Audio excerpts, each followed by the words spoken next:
A very good morning to you wherever you're listening to us.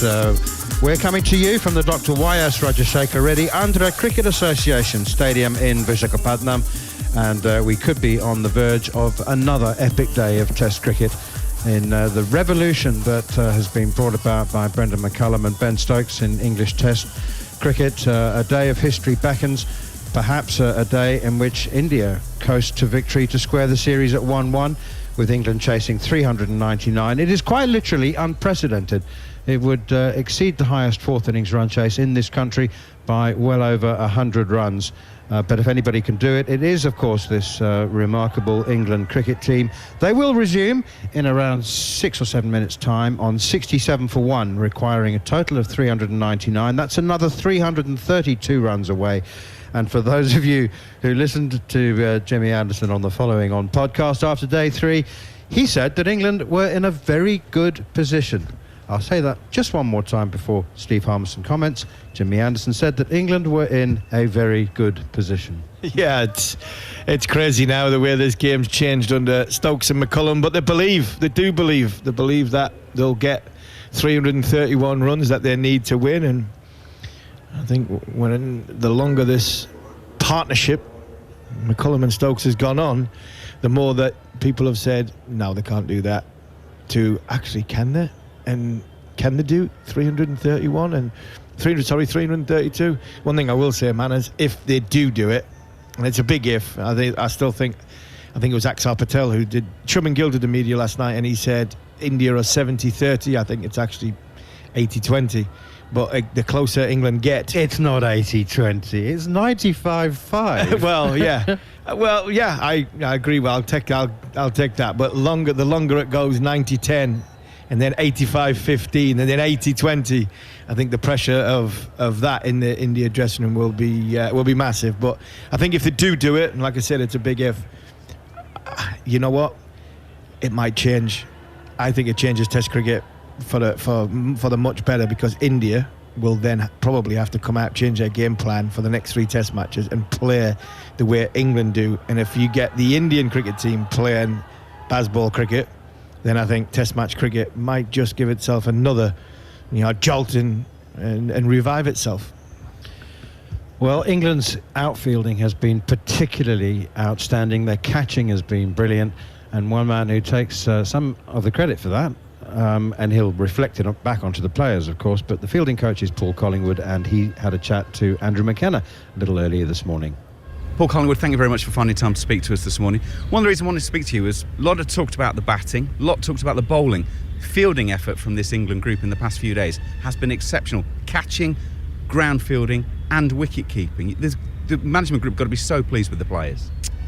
Yeah, look, it's been impressive to watch. I think if you look at the energies of the boys out there, obviously hot conditions here in India, but when you watch them from the sidelines, you're never quite sure what the position of the game is in. Even when India are on top, you look at the attitude of the lads, and you see them diving around, one-handed stops, taking unbelievable catches on the boundary like Stokes. You're really setting an example as a captain out there, and the boys are. We've got a young group of players out there, and they should have the energies to do it, but it is impressive to watch, and the skill level of these guys is amazing. So it has been great to watch, and we've got 3 more games to come up, but certainly in the first 2 games it's been impressive. Right then, day 4. Shubman Gill said in his interview last night at close of play it was 70-30 in favour of India to win this game. You've been set the highest total ever in India for a touring side by 100 runs. The previous best is 299. It's more than 70-30 in India's favour, isn't it? I think that's just a good indication of where the world is seeing this team at the moment, and the belief in the dressing room that we have as well, that these guys can do special things, and we've seen some special performances so far in this series, and hopefully today is another one of those cases. And the guys aren't afraid of run chases. I think that's in Test cricket in history has always been the fourth innings is the difficult innings, but the guys embrace the challenge, always wanting to put the opposition under pressure. I think that's something that we always look to do, no matter whether we're with the bat of the ball or in the field, and that's no different in the fourth innings. And the pitch seems to be playing pretty well, and as I said, the guys are capable of doing some special historic things. You've got about 60 odd overs till the new ball is available. Harmy said last night the plan is surely got to be get as many as you can before the new ball. Is that how the team are looking at it?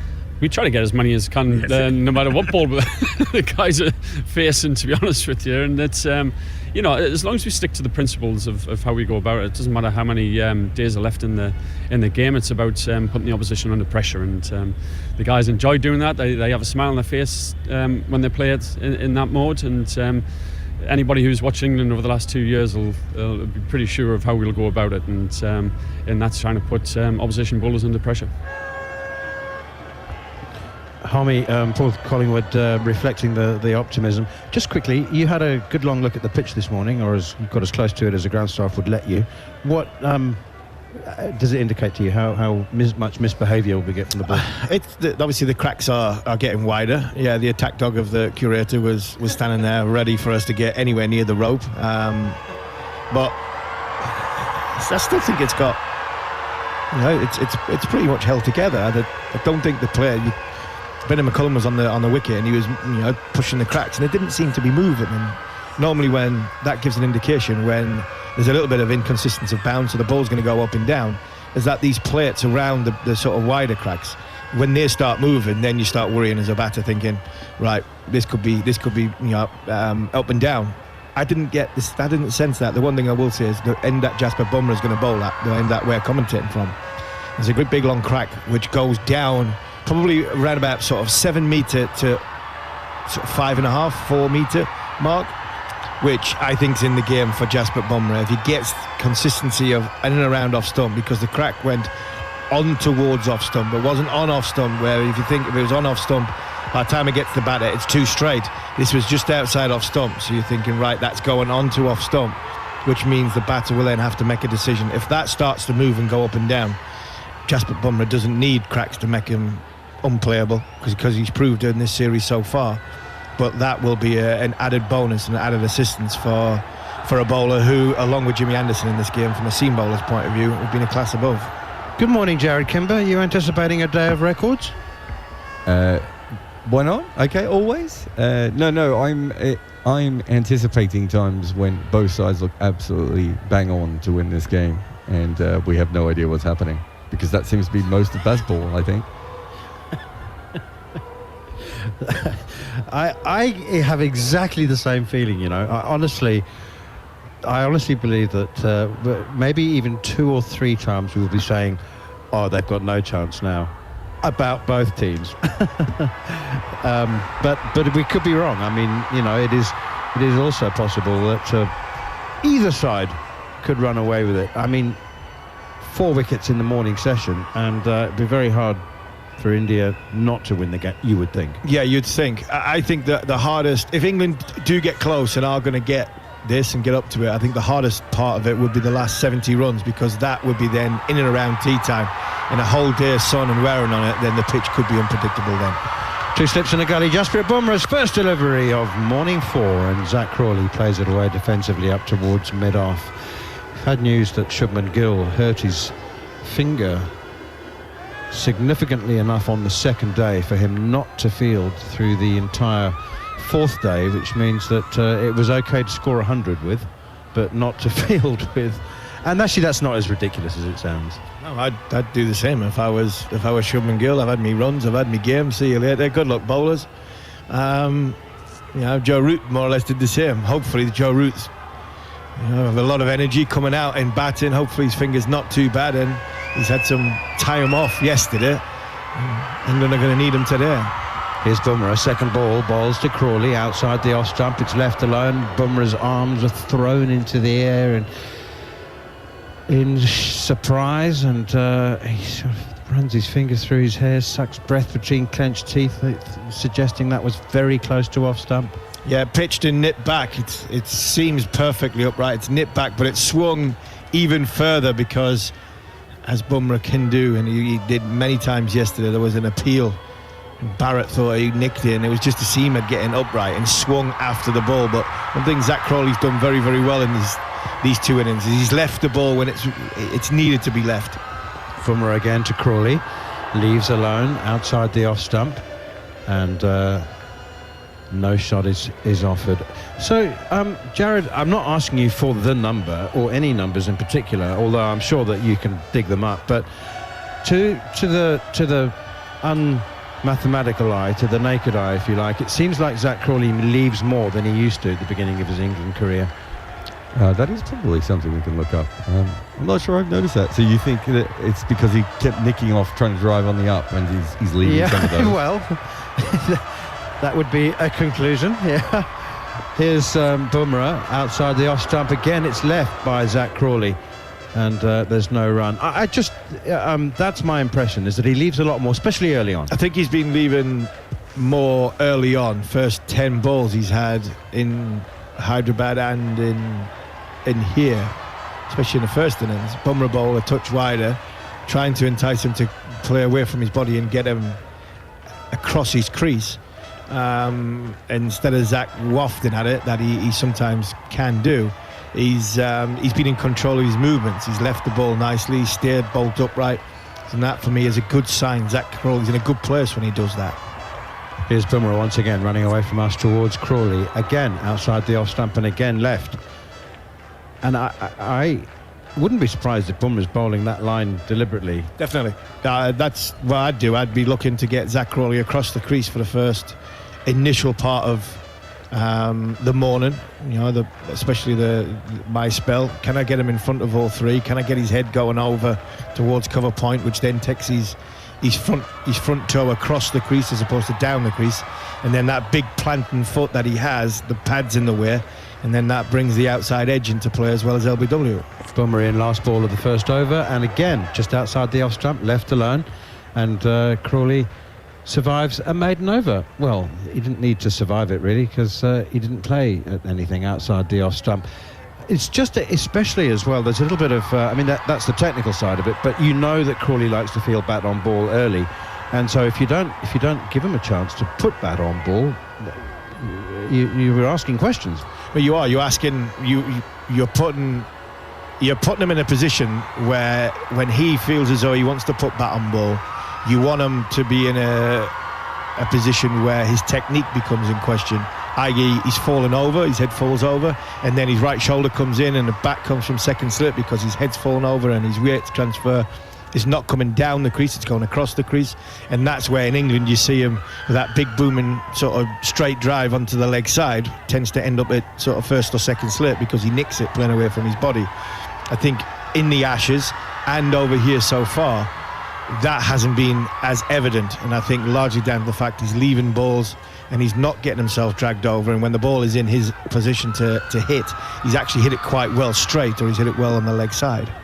Akshar Patel to bowl to Rian Ahmed. Drives in the air, and it falls just short of mid-on. Well, no doubt what Rian Ahmed's approach is going to be this morning. There's a good sign of Rian's coming in for a good time and possibly not a long one. Here is Akshar Patel again, bowls to Rian Ahmed, hits him on the pad. That is fired in. That looked like it was a particularly quick delivery, 91 kilometres an hour. Actually, Akshar does bowl in the 90s more often than not, but that was fired in. It was heading a long way down the leg side though, and that's why it hit Rian Ahmed on the pads. Here is Akshar Patel again, left arm around the wicket and over the wicket, sorry. It's punched off the back foot by Rian Ahmed out towards a cover sweeper, and they go through for a single. It's a good shot from Rian Ahmed. I'm not going to question the game plan because he's come in as sort of night watchman, night hawk, whatever you want to say. He wants to be positive, but I think he's better than that. I actually think Rian Ahmed could hang around here and really frustrate India. If India get a wicket and the crowd gets going, then the momentum shift is massive. Akshar Patel in. Crawley drives firmly down the ground past the bowler, fielded by Kuldeep Yadav. Go through for another single. The first couple of runs then of the morning for England. They move to 69 for one, and the target comes down to 330. So for me, I'd have been trying to convince Rian just to trying to get himself in and then try and rotate the strike, get going, frustrate India, and then when you've frustrated India, bowling at a number 8, then you can explode and have a go and hit the big shots. Axar Patel in bowls. Rian Ahmed swings mightily at this one, and it makes no contact. Hits him on the pad, trickles out behind square on the offside. I'm tempted to ask Jared to put some flesh out Rian Ahmed's first-class batting career, because I'm sure it will endorse what you say, is that he's better than that. That was a heave. And I don't think he needs to be doing that. Here is Axar Patel bowls to Rian Ahmed, who now does actually play his first defensive shot of the morning. 2 overs gone. He remains at the crease on 10. Crawley has 30.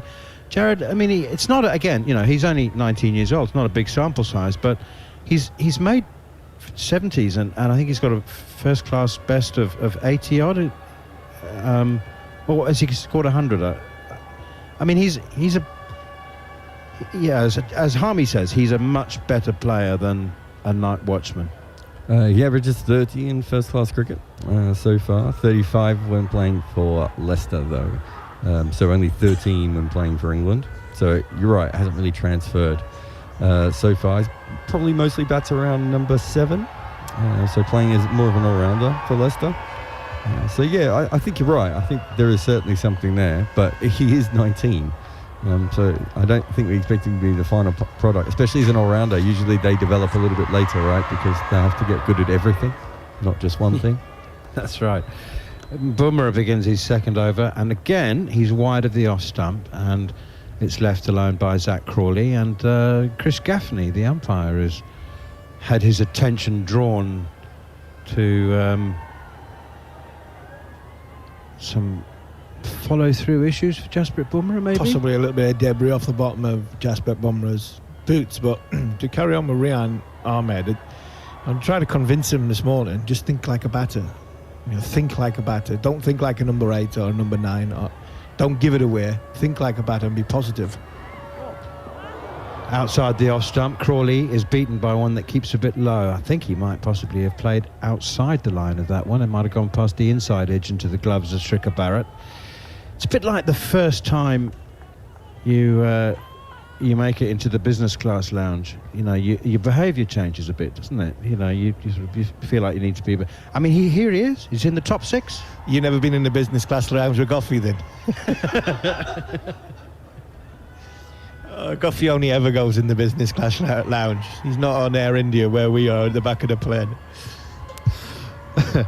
Well, here's Bumrah to Crawley once more, leaves alone outside the off stump. I'm loving this. I think this is terrific. Actually might work in England's favour. I mean, Bumrah's using up energy, using up balls, but I do like the little mental game that's going on. It's fascinating. It is very good. You can see what Bumrah's trying to do. He's trying to get Zach across the stumps. He's trying to get him in a position to waft at something like he did the ball before, which kept a bit low.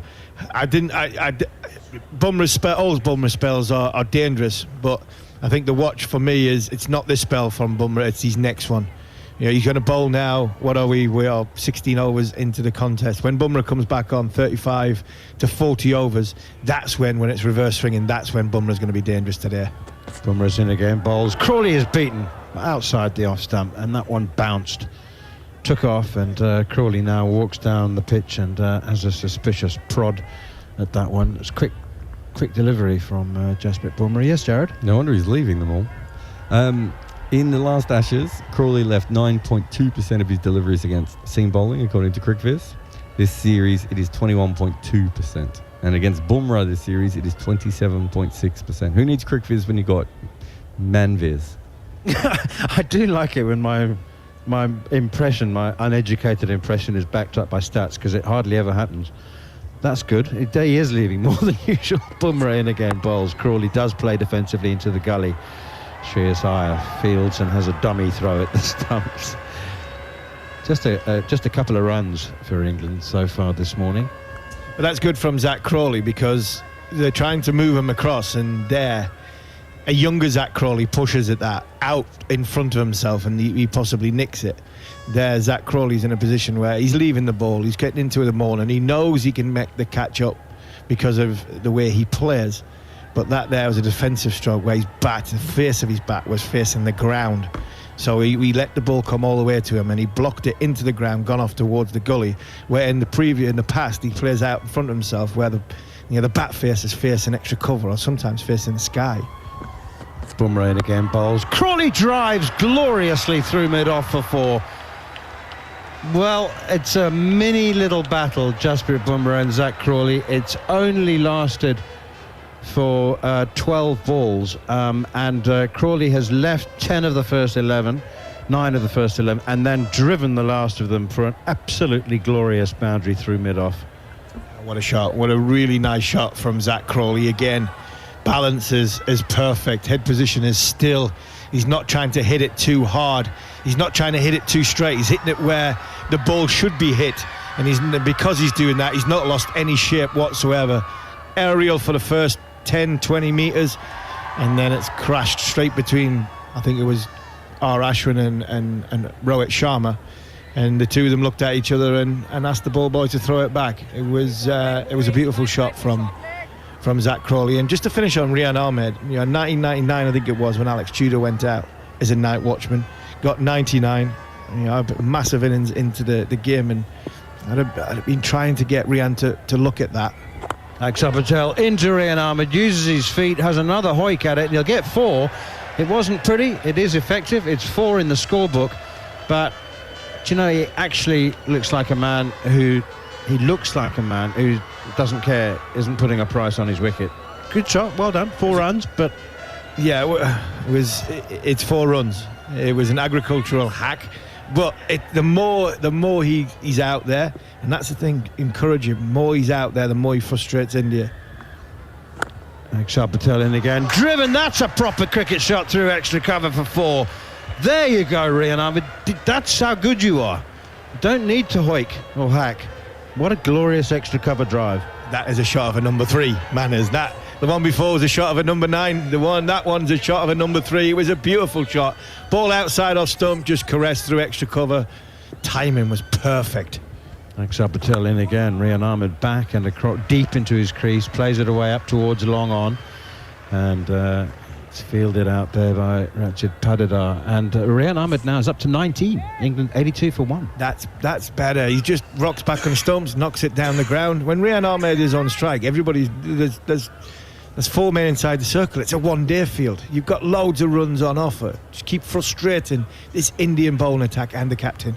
Axar Patel, forward comes Zak Crawley. Plays defensively out to Shreyas Iyer at extra cover. And there's no run. 82 for 1. England resuming this morning on 67 for 1. And 3 boundaries so far. Axar Patel, left arm spins. Crawley comes forward and guides this one again defensively out to Shreyas Iyer. Interesting field for Axar Patel to Zak Crawley. He's got the slip and a short straight mid-on, also a long on, long off deep, sweeper on the cover boundary, deep square. Here's Axar Patel once again. Crawley comes forward and nudges this straight back to the bowler, and there's no run. Gets through his overs exceptionally quickly, Axar Patel. He bowls the ball quickly and he takes no time between balls either. England 82 for 1, Crawley 34, Rian Ahmed is on 19. Jasprit Bumrah has bowled 2 overs, none for 13, 7 in total. Yes, Jared. So Rian Ahmed in his 3rd first-class game for Leicestershire against Derbyshire, Derbyshire, batted at number 5. He made 31 in the first innings, and in the second innings he made 122 from 113 balls. There's no doubt about this boy's talent, and I think he's got all the shots. It's just putting them in the right place, and that comes with experience, time in the middle. He's 19-year-old. What an exciting proposition we've got here. Bumrah into Rian Ahmed, opens the face of the bat, and it's very well fielded in the gully by Shreyas Iyer, diving to his left. I think it was a thick outside edge. Never mind the open face. It was a thick outside edge, which that saved 4. That's a great stop from Shreyas Iyer. Really is. It is a thick outside edge, and it's gone fast. He's dived full length. Paul Collingwood talked about England in their field and diving full length, stopping it one-handed. That's definitely saved them 4. Big challenge for Rian Ahmed, this. Jasprit Bumrah gone from bowling wide outside off stump, leaving it for Crawley, trying to get him across the crease. These next 5 balls, if Ahmed's on strike, they'll all be asking questions in and around off stump. Bumrah in again. Rian Ahmed on the back foot, punches it out towards cover, sets off for a single and is told no. Zach Crawley was reacting to the batter there. Rian Ahmed made a little dummy start for a run. Crawley reacted. Unfortunately, one of them shouted no, and Crawley had to scamper back at the non-striker's end. I think it was a substitute fielder who's on for Shubman Gill. Sarfaraz Khan. Sarfaraz Khan. It was another excellent one-handed stop. Got up quickly. He's not very big as Sarfaraz Khan, but he got up quickly and he went to throw at the non-striker's end where Zach Crawley was well out of his ground. Bumrah into Rian Ahmed, beaten outside the off stumps. Fair enough. Good ball, back of a length, bounces. Rian Ahmed tries to punch off the back foot. You meant not very tall about Sarfaraz Khan. No, he's not very tall. Vertically challenged. He's quite robustly built, though. He is. He's a little lad who's, he's very, Stout. very strong, very stout. Yeah, I really was looking forward to watching him bat because his numbers are ridiculous in first-class cricket, and it'd be interesting to see if them numbers transfer into Test match cricket. I think he's played about 40 games. He's got average of 70. It's ridiculous, these numbers. So, whether first-class cricket in India is as strong. Bumrah in to Rian Ahmed, hits him on the thigh pad. It's a quick delivery. Bumrah's, he started off. He hasn't bowled a conscious change of pace, I don't think. You tell me, Harmy. Does a difference between 140 and 135? Is that a conscious change of pace? No, is it? I think that's just possible natural variation off his action, potentially off the bowling action might not have been as in sync as what it was when he was bowling 142.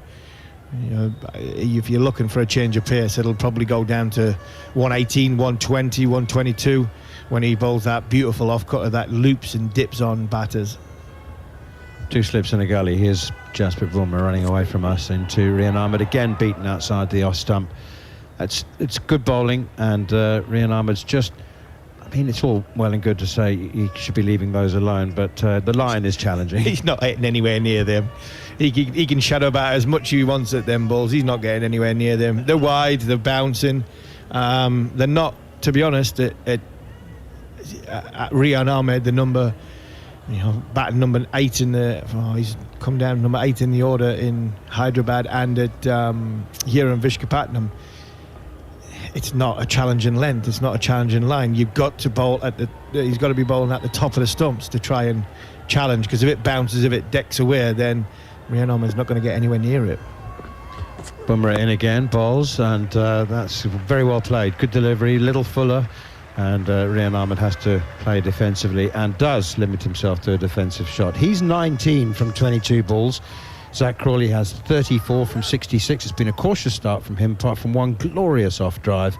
England have moved from 67 for 1 to 82 for 1. Another word from Harmy, and then it'll be Chetan Narula. Great start for England this morning, it really is. You've got night watchman, night hawk, whatever phrase you want to use. What Rian Ahmed is, you're frustrating India, and there's nothing worse than a tail ender coming in as a night watchman to frustrate you first thing in the morning, because you want to get him out, you want to get the game started again, you want to get Ollie Pope in, try and get into Joe Root. But when that the lower order batter comes in and hangs around, it's so frustrating for a bowling unit. Akshar Patel to bowl from the far end then, and Zach Crawley comes forward and defends first up. Averages 40 does Rehan Ahmed at number 3 in first class cricket. Plays for Leicestershire. Take that. I'd take 40 from the little fella today. I really would. Almost halfway there. He's on 19 as Zach Crawley pushes it to mid-off, which is slightly deeper, and gets off for a single. 83 for 1, 316 runs to win. It's slightly muggy here at the ACA VDCA Stadium. Sarfaraz Khan is at forward short leg now. He is on for Shubman Gill, who hasn't taken the field today, as Akshar Patel bowls just back of length outside the off stump, bit of width, and Rehan Ahmed cuts it away straight to fielder, but the intent is always there. Yeah, he's disappointed. He didn't put that away for 4. It was there to be hit. It was a short ball. It was a back foot cut. Akshar Patel once again with a slip and forward shot leg in position this time. Much more control from Akshar Patel as Ahmed is forward and defending it. Not a lot of crowd in. It's Monday morning. It's a working day, but they are filing in for this what is supposed to be a glorious day of Test cricket, and we are all here in anticipation as Ahmed again backs off and almost cuts drives to extra cover. No run there. He's batting on 19, like I said, average of 40 at number 3, halfway there. But he would want a lot more. England would want a lot more as he is forward now with a big stride and defense at the end of the over. It's 83 for 1. England still needing 316 runs to win. And Harmy, now let's talk about possibilities. The mere fact, let's start with this. The mere fact that in India, in the 4th innings, we are contemplating a chase of 399. That it's a possibility. That tells you that Test cricket is now changing or has changed. Yeah, has changed, definitely. I think it has changed. I think it was changing during the summer when Ben Stokes and Brendan McCullum came together. I really hope England get this, not because I love England winning and I want to see England win and being biased. I'd love to see where India go from there, because I think then India coming out playing this bright and Bazball way. Jasprit Bumrah to start from the Subbarao end, and he's straight it down the leg side. Crawley, we'll have to wait. Buys from the umpire. It, I think, flicked his pads, and Bharat could not get to it. It's 144 clicks, and it's gone for 4 buys. He's just getting frustrated now. Is Jasprit Bumrah. He's bowled. I thought he's bowled reasonably well this morning. Not as much to Rehan Ahmed, but I think he's bowled really well to Zach Crawley, and he's gone for the big boom in Yorker, missed it by a bit. But yeah, to continue on, I look at and think, do you know what? If England do win, do India have to adopt the England game plan? And then I think the landscape of Test match cricket will change around the world. Which is going to be my next question, as Bumrah comes in, 2 slips and a gully positioned as Crawley comes forward and defends this one. So that's the big question for me, because for now we're contemplating 399 to be chased. Is it because England are involved, or would it be the same if it was India-Australia, or it was India-South Africa, or anybody else? I don't think so. I think it's England are involved. I think the mentality of this England cricket team is why we're talking about they can get it. It's not the ability of the players. I think it's the mentality of this cricket team. At not one point have we spoke about England not getting this. Yeah. Not going for this, and I think you would have had that against Australia, you would have had that against South Africa in one of the two of the teams. Bumrah once again to Crawley, fuller delivery on the off stump. What a glorious drive down the ground for 4. It was full, it was pitched up, and Crawley was just half forward and driving down the ground, and there's no stopping that one. Another 4 in this over. That's a beautiful shot from Zach Crawley, and when he plays that shot, you know that his movements are in really good order. You know his balance is excellent, because that's always been the challenge of Zach. Very tall man, doesn't get, he sometimes plants his front foot and plays out in front of himself and gets himself into trouble. When he plays that shot straight down the ground, you know he's in total control of his balance and his movements. Bumrah, this time back of length on the off stump, much more control there, as he gives a bit of a stare to Zach Crawley. You don't get to see that a lot from Jasprit Bumrah. There's frustration in there. There is frustration in there, big frustration in there. And I don't think it's the frustration of that shot from Zach Crawley. No. For me, it's a frustration that Rehan, the little fella at the other end, is still here. That is the frustration from an India point of view, that Rehan Ahmed is still out there.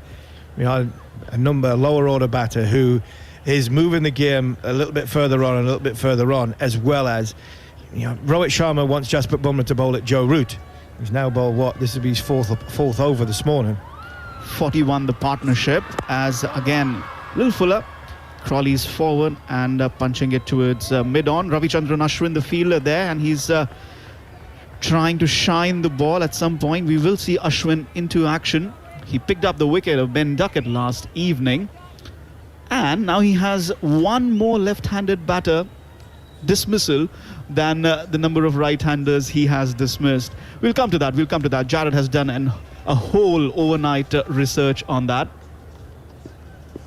But for now, as we mentioned, it's Crawley on 39, Rehan on 19, the partnership 41, and it's starting to irk India. Bumrah once again, back of length on the off stump. Crawley is forward and defending it. So going back to that point, if it were Australia, South Africa, New Zealand, anybody else involved, probably we wouldn't be talking about 399. And that, I think, is the next step up for Test cricket. And obviously, it'll be determined by what kind of pitches that we use, what kind of pitches we see in action in India, whether Australia come calling, are we going to have similar kind of pitches? I think that's going to be a major factor in that. Yeah, the pitches, but also selection. Do you start picking players to play a certain way? You've got Bharat, as an example. You're picking a wicketkeeper who's good. Rishabh Pant, perfect for the Bazball way. When he comes back in, is Patitar an aggressive type player? Do you then start thinking about the 2020 side and the ODI side, who play a little bit more of aggressive cricket? So I think that all comes in, as well as playing on better pitches. It's all well and good saying you're going to get 399. Akshar Patel now to Rehan Ahmed, who is standing back in his crease and playing it defensively. Let's take a look at the field for Rehan. There's backward point in position. There's also extra cover. There's long off and long on, mid-wicket. And there's a fielder at deep point as well. Sure, there's somebody on the leg side. And it's edged! But away from Rohit Sharma. This was turning away. Thick edge. And Rohit Sharma got a hand to it, diving towards the right, but just did not stick. And it's gone for 4. Yeah, 4 valuable runs for Rehan Ahmed. Well bowled from Akshar Patel. Got Rehan Ahmed caught on the crease a little bit, dangles his bat outside edge, and Rohit Sharma's dive full length. He is disappointed. You can see by the expression on his face, he's disappointed. Tough chance, but a chance nonetheless. That the India captain will be thinking, I should have caught that. Akshar Patel once again, and again backs off does Rehan Ahmed. This one slightly staying low, and he had to almost dig it out. And he was pushing back into his crease and pushing hard at the ball there as well. Thick edge, and Rohit Sharma did well to get a hand to that, but it should have stuck. Yeah, it's a catch that he probably will think that 8 times out of 10 I should catch that, 7 times out of 10 I should catch that. It didn't go fast. It didn't hit him. I think he had enough time to move and get across. I just wonder if he's standing a little bit too straight. He's not wide enough for Akshar Patel. Once again, Patel to Rehan, who's again back in his crease, and it's again staying a bit low. So the last couple of deliveries, the ball's staying a tad low. It's into its 22nd over now, 95 for 1. Rehan is on 23. Once again, Akshar Patel and a big appeal this time, and he's out! He went back again. This one did not stay that low. Completely missed it, did Rehan Ahmed. Wrapped on the pads, and the finger went up from Murray Erasmus almost immediately. 95 for 2. Well, that's as close as you'll come to an LBW. I think Rehan Ahmed walked off before Murray Erasmus put his finger up, and you know what? Murray Erasmus put his finger up very, very quickly. That's as close as you'll ever get an LBW, I think.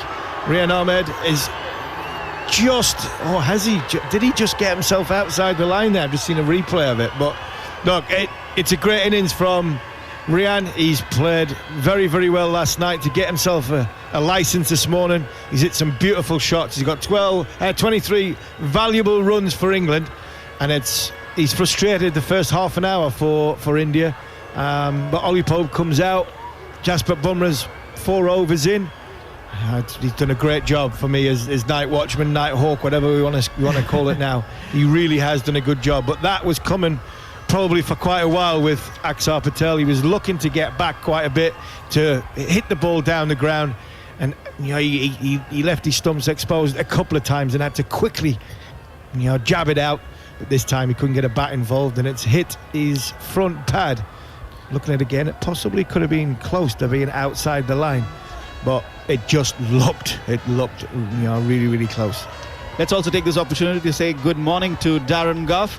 Guffey, Rehan Ahmed was a little disappointed, I would say, and that's an understatement that he got out there, but he has done the job that was asked of him. Yeah, did a good job, didn't he? He was going back a lot to Axar Patel, which I found strange. There wasn't much turn. There hasn't been much turn this morning from Axar. It's all been sliding into the right-hander. But he played some lovely shots, good partnership with Crawley. But this is the big one. Ollie Pope in and Bumrah still pretty fresh.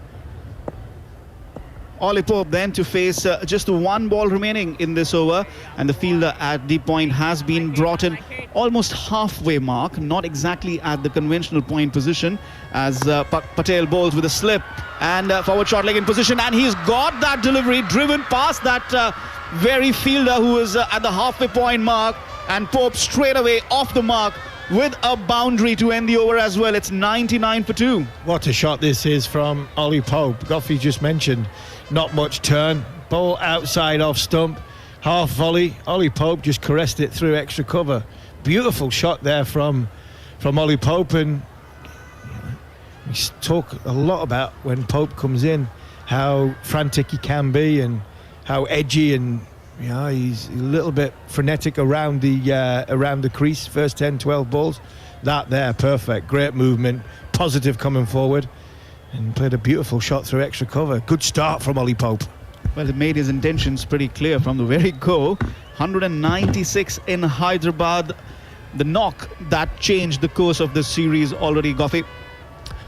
Absolutely, but I'll tell you one thing. There's one thing for sure. At some point, if Pope gets on strike, we might see that Yorker come again. Brilliant ball, wasn't it, in the first innings to dismiss Pope. Bumrah once again to Zach Crawley. 2 slips and a gully in position, and it's on the middle stump, and he's flicked it off his pads towards the square leg region. Big chase from the fielder there, and in the meantime the batters are able to cross over for 2, and England's 100 is up. It's 101 for 2, and now I'm joined in by former England international Kevin Pietersen. Good morning, KP. Who's eating a banana? My breakfast. But a fascinating little start here by England. I thought they played Zach Crawley beautifully. I thought Zach Crawley's played Jasprit Bumrah beautifully. He's lined him up magnificently, and I'm surprised that Rohit Sharma's given him another over. I thought 5 was enough, but he's seeking that wicket. He's really wanting to get one of these guys now. Rehan Ahmed's just gone back, and Crawley and Pope are at the crease. He's bowling to Crawley now. We're searching for the Yorker in the last over. Not so much in this one. Back of length on the off stump. He's forward and defending it. Goffey, there was a bit of frustration creeping up in Bumrah as we allow KP to finish his breakfast. In the last over, he was searching for that Yorker, but was not just finding that line or length, in fact. Yeah, you're searching for a wicket, aren't you? You know, this opening spell, he wants to get the breakthrough. I think he actually bowled quite well, Bumrah. He just, now and again, he's tried to throw the odd one up there to Zach Crawley, and he's such a big guy. He gets that drive in, and he hits the ball so hard and clean through the offside. But Bumrah, I think, he's bowled pretty well, but Zach has survived it and played some wonderful shots in the meantime as well. Bumrah once again to Zach Crawley, who is 41 not out. Had a half century in the first innings as well. This time wide outside the off stump. The temptation was there, but Crawley left it alone. Morning, Goffey. Morning, KP. Are you all right, mate? Yeah, I'm good. How are you? Yeah, good. Good night's Good sleep. walk. 3 hours. Good walk in this morning. Any sights? No. Quiet where you guys are? Yeah, Monday morning, a bit quiet today. Not like the weekend. People are back to work, aren't they? It's Monday morning in London. Should be. Monday morning in India as well, as we are talking about day 4, a tantalizing day of cricket ahead of us. It's already been very, very, very exciting as Bumrah bowls to Crawley, perhaps staying a tad low that one. He was forward and a little down to defend it. So KP, I mean, number 3, Rehan Ahmed, did his job, was a little disappointed with that dismissal that he was. But now, Ollie Pope, that's the danger. This partnership is going to be very, very dangerous and crucial for both sides. Yeah, every partnership. It's the batting collective today for England. It's not one individual, it's the batting collective. It's how does each batter come out and apply themselves, and put pressure on the Indian bowlers. They have done already on Bumrah this morning. Bumrah once again back of length on the middle stump and flicked off his pads by Zach Crawley. Chase from Kuldeep Yadav and Ravichandran Ashwin. Not so much from Ashwin, but Kuldeep Yadav, and it beats the both of them. A boundary for Zach Crawley. It's 105 for 2. He moves on to 45. This is a magnificent cricket shot. This is a shot of a player in full control of his work against Jasprit Bumrah. He has just hit that from the top of off stump through mid-wicket. He stood tall, and it's the height that is helping Zach Crawley at the moment. Jasprit Bumrah pitched that ball outside off stump. It came back onto the stumps, and Zach Crawley middled it through mid-wicket. He's got to 45. England only need 294 now. They'll keep chipping away. They'll keep smacking the boundary. Bumrah once again to Crawley. This time play and a miss. A lot of width outside the off stump. And the reaction from Crawley suggesting that it stayed a bit low, perhaps a bit exaggerated, that one. Nevertheless, play and a miss there. Then that's the end of the over, 105 for 2. Yeah, kept a little bit low from Jasprit Bumrah, but you expect it. 4th day pitch, there's a few cracks in it. The other one will keep low. We've seen that throughout the match from day one. Remember, Ben Stokes got one to keep a little bit low. Bumrah to Ben Stokes and bowled him. So we're going to see it. He's just hope it isn't straight and we don't miss. I think that's the way of it. I think India going into this morning's session will be thinking, if we can get 3 wickets this morning, it puts us in a great position. England can knock another 100 runs plus off the total they're chasing, and they'll think they're in the best position. I have the scorecard open in front of me. It's 378 for 3, it says. That was England in the second innings at Edgbaston in 2022. As Akshar Patel continues, and this time bowls to Ollie Pope, who's forward. And that was the highest chase by England in the Bazball era, if we can say so. Alex Lee scoring 56. Zach Crawley got 46 that day as well. He's on 45 now. But at the other end, as Patel bowls to Pope, who's driven it, but well fielded there by Shreyas Iyer at extra cover. No run. And Ollie Pope got a duck. Joe Root got 142 not out, and Johnny Bairstow 114 not out. So India know what England are absolutely capable of as the reverse sweep comes out from Ollie Pope. Very predictable, that straight delivery from Akshar Patel, and he has played that down towards the third man boundary for 4. Well, England keep going. Their run rate is 4.64. They've identified this as a chase in 90 overs. Ollie Pope just gets the reverse sweep out there and just taps it on its head, and it rolls away. Goes in between slip and all the way along the ground. Rajat Patidar at backward point cannot get anywhere near it, and the boundaries are not big enough here in Visakhapatnam. Small, very small. Akshar Patel to Pope, who's forward and defending with soft hands. No chance of a run there. With Akshar Patel darting in straight and perhaps not getting as much bounce, it brings the reverse sweep in play perhaps, and maybe India should look for a change here. It's a dangerous shot. It's a very dangerous shot with the ball bouncing. As Pope drives this one straight to Shreyas Iyer at extra cover. And it is bouncing, so it's definitely not bouncing. Akshar gets the bounce. You saw that when Rayan Ahmed nicked that ball past Rohit Sharma. There was bounce and there was turn. And that's why this wicket has been so good, because it has got the bounce.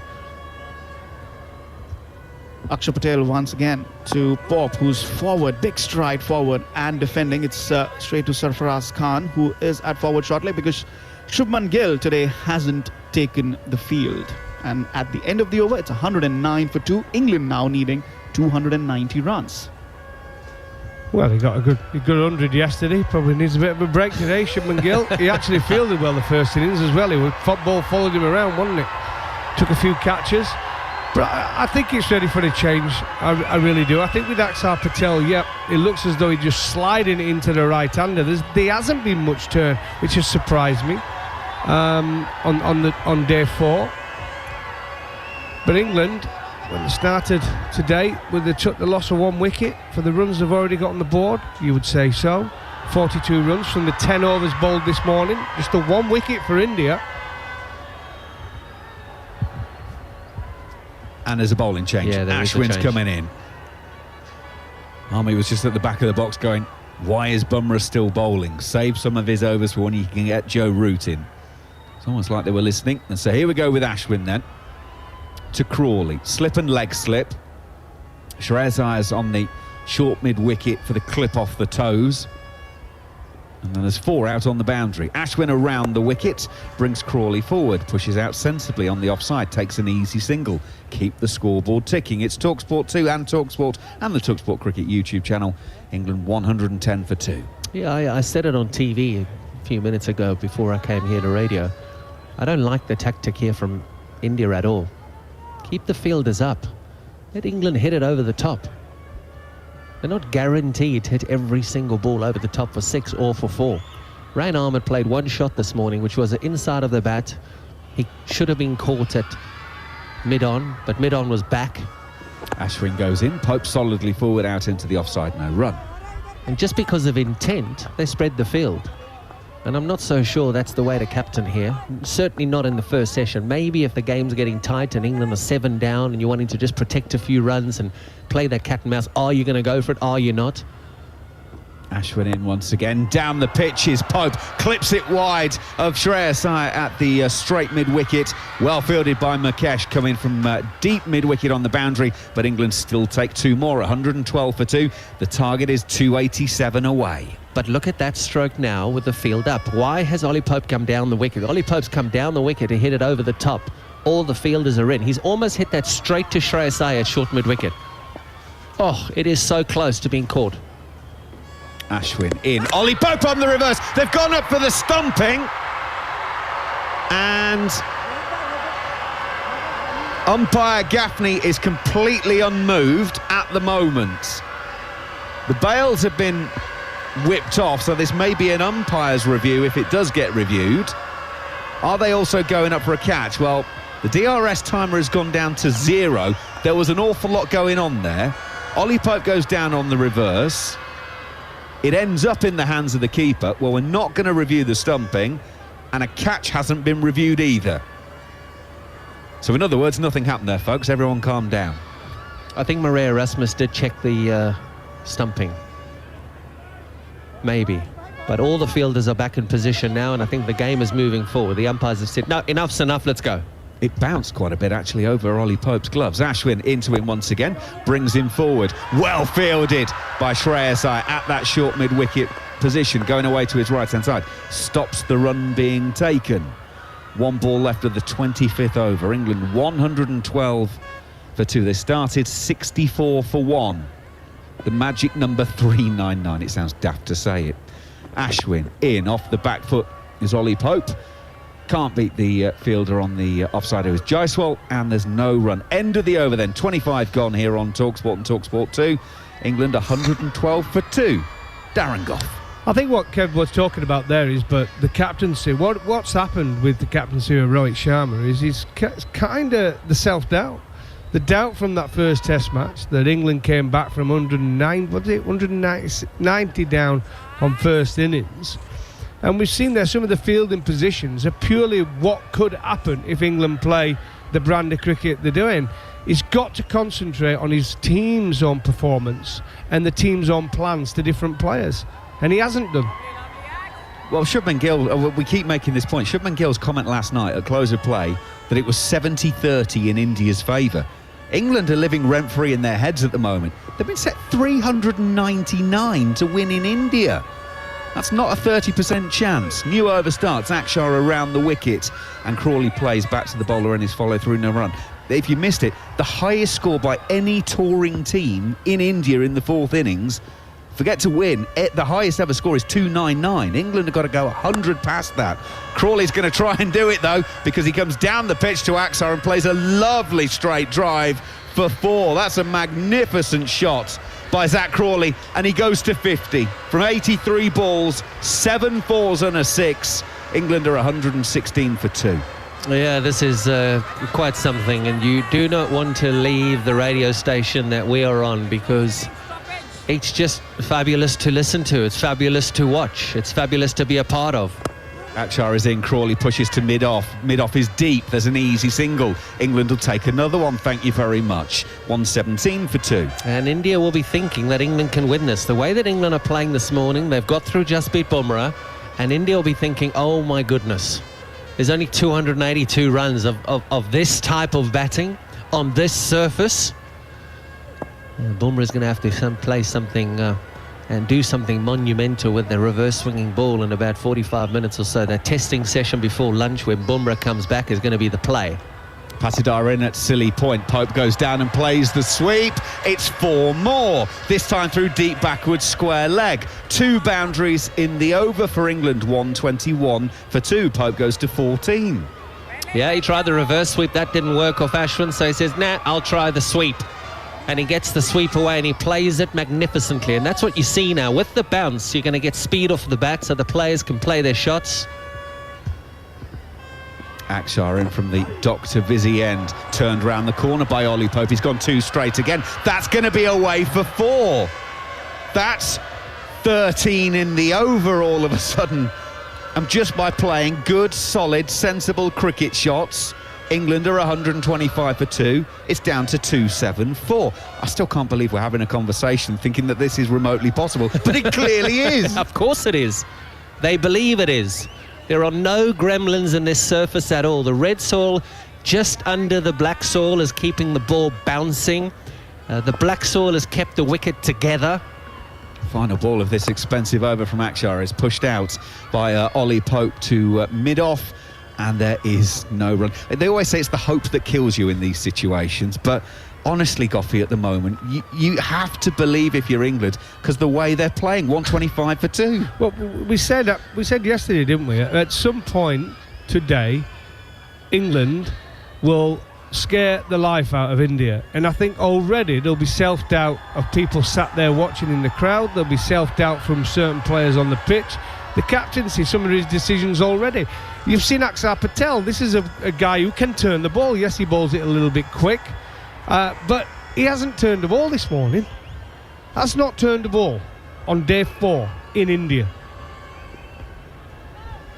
Well, this bloke can turn it. Ashwin to start a new over.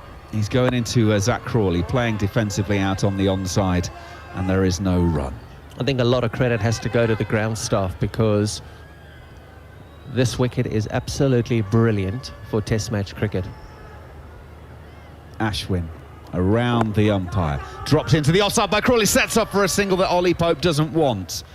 Gets back to his end easily enough in the end, but England do not need that. 125 for 2. The batting has been good, and you've been able to bat. The bowling, if you've bowled it in the right areas, you've got the ball to reverse swing, or if you've bowled controlled spin, you've been able to create pressure.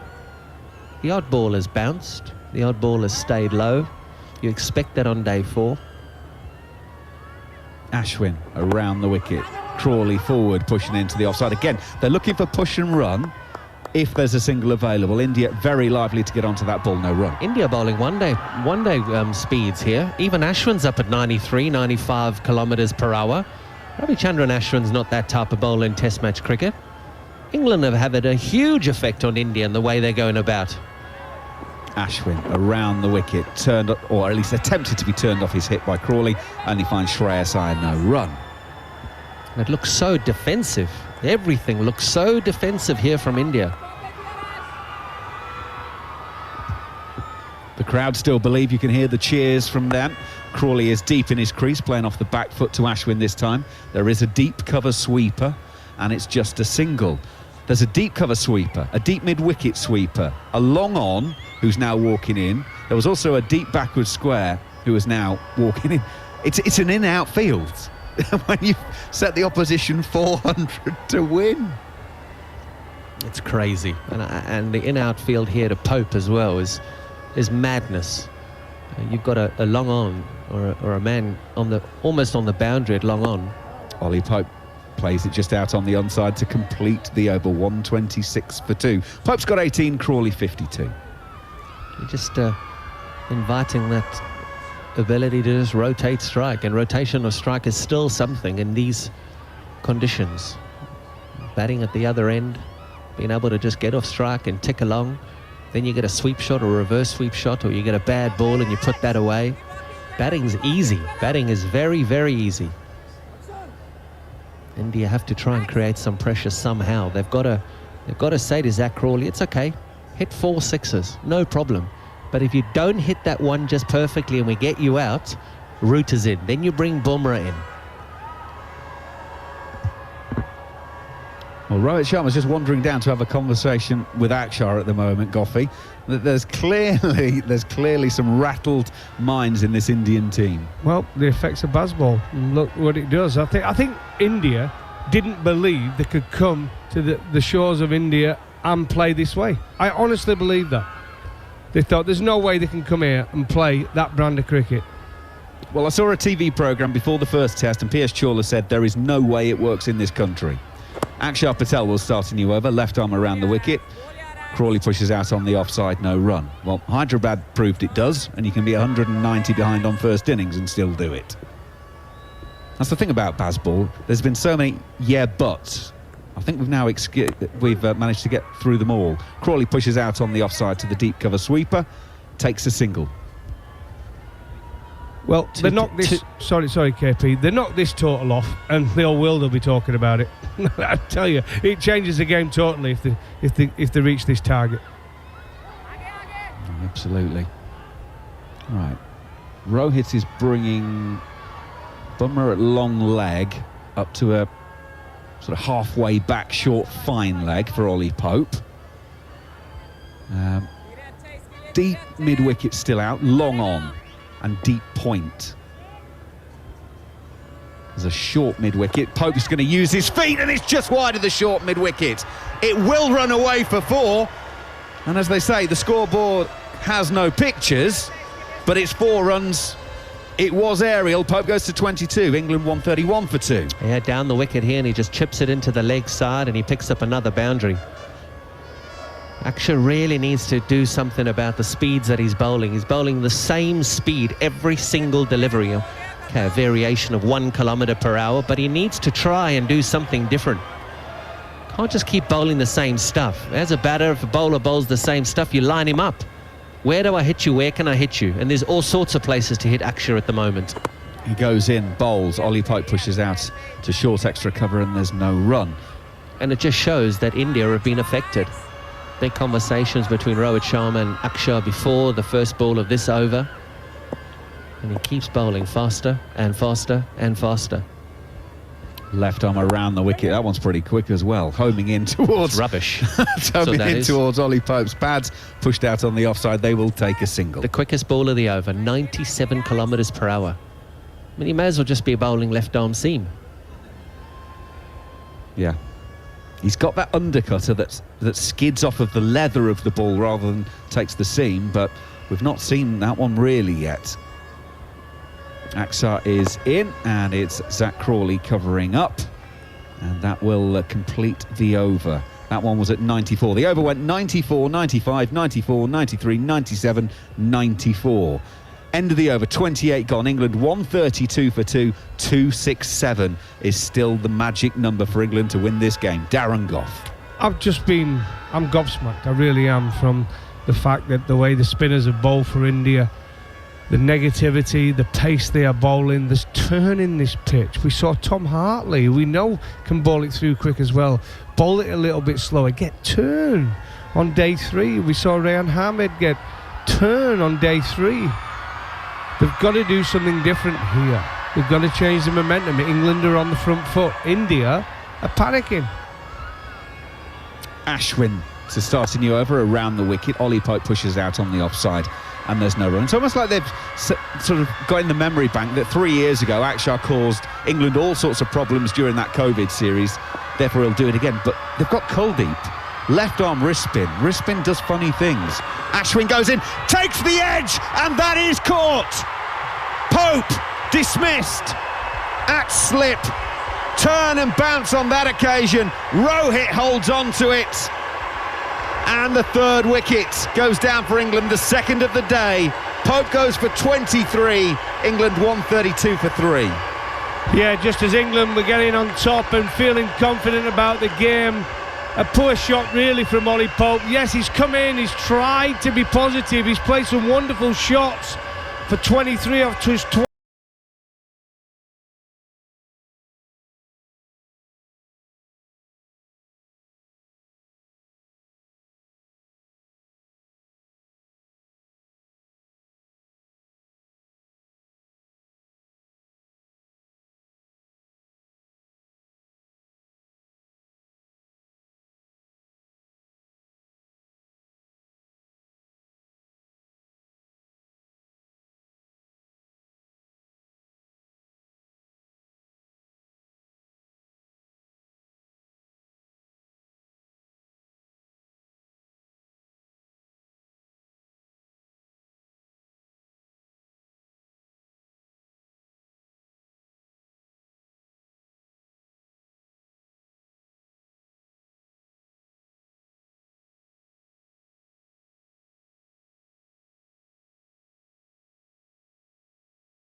And after that enthralling event-filled first session, we are back here on TalkSport and TalkSport 2 to carry this game forward. England 194 for 6. The last 10 minutes before lunch, the wickets of Crawley and Bairstow might have turned this game India's way.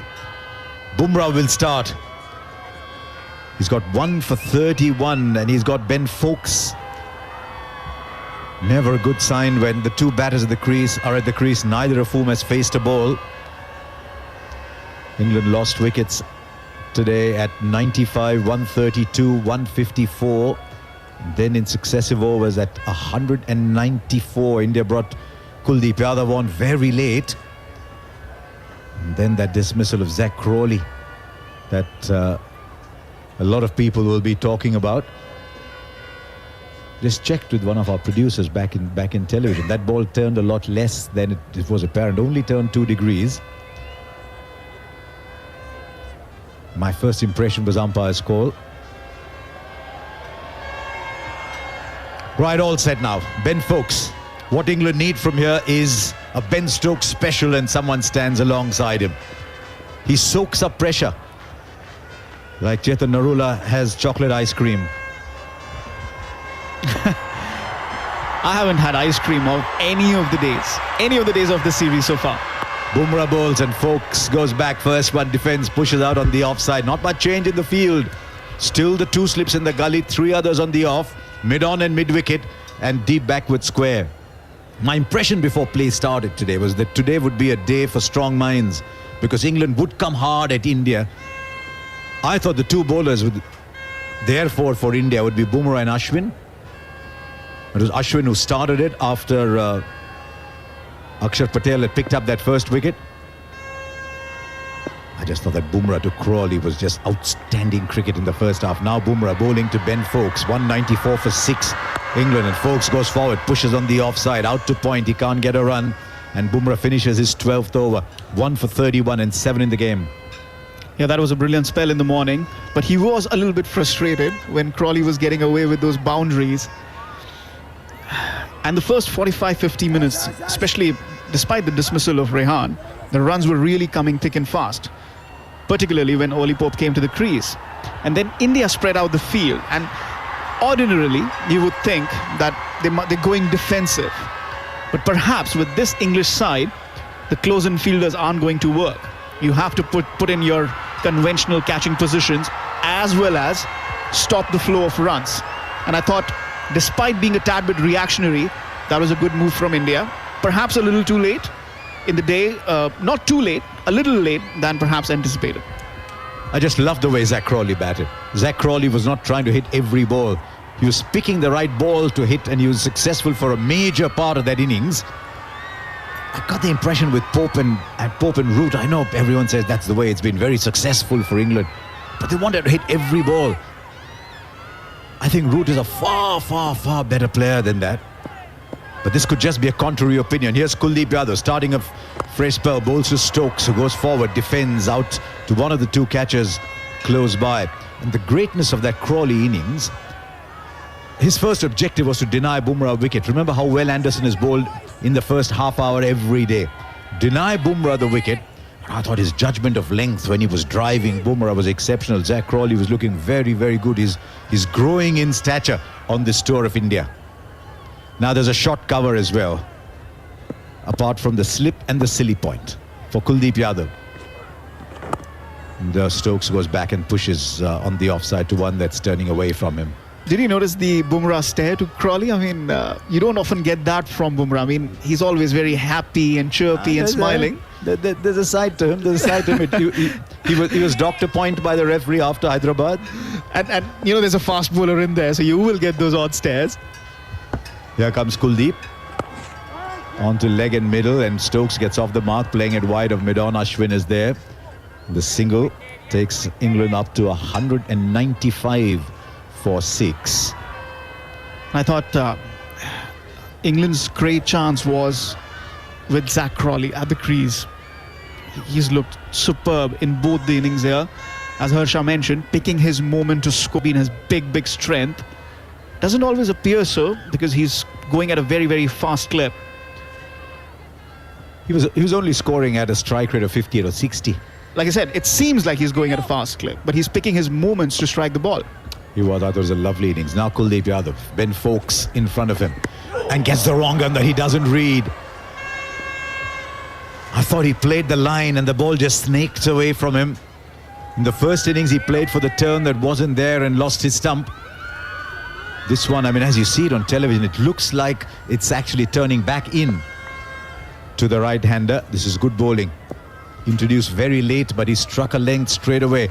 Kuldeep again bowls to Ben Foakes, and that's the one that's turning in, and he plays it out to short leg. England 195 for 6. It's 204 to get. Really would want it to go as far as Anderson and Shoaib Bashir, though I was pleasantly surprised by Bashir with the bat. Kuldeep bowls again to Foakes, who goes back and pushes out on the offside. End of that over, 195 for 6 here on TalkSport 2. Goffey, your thoughts?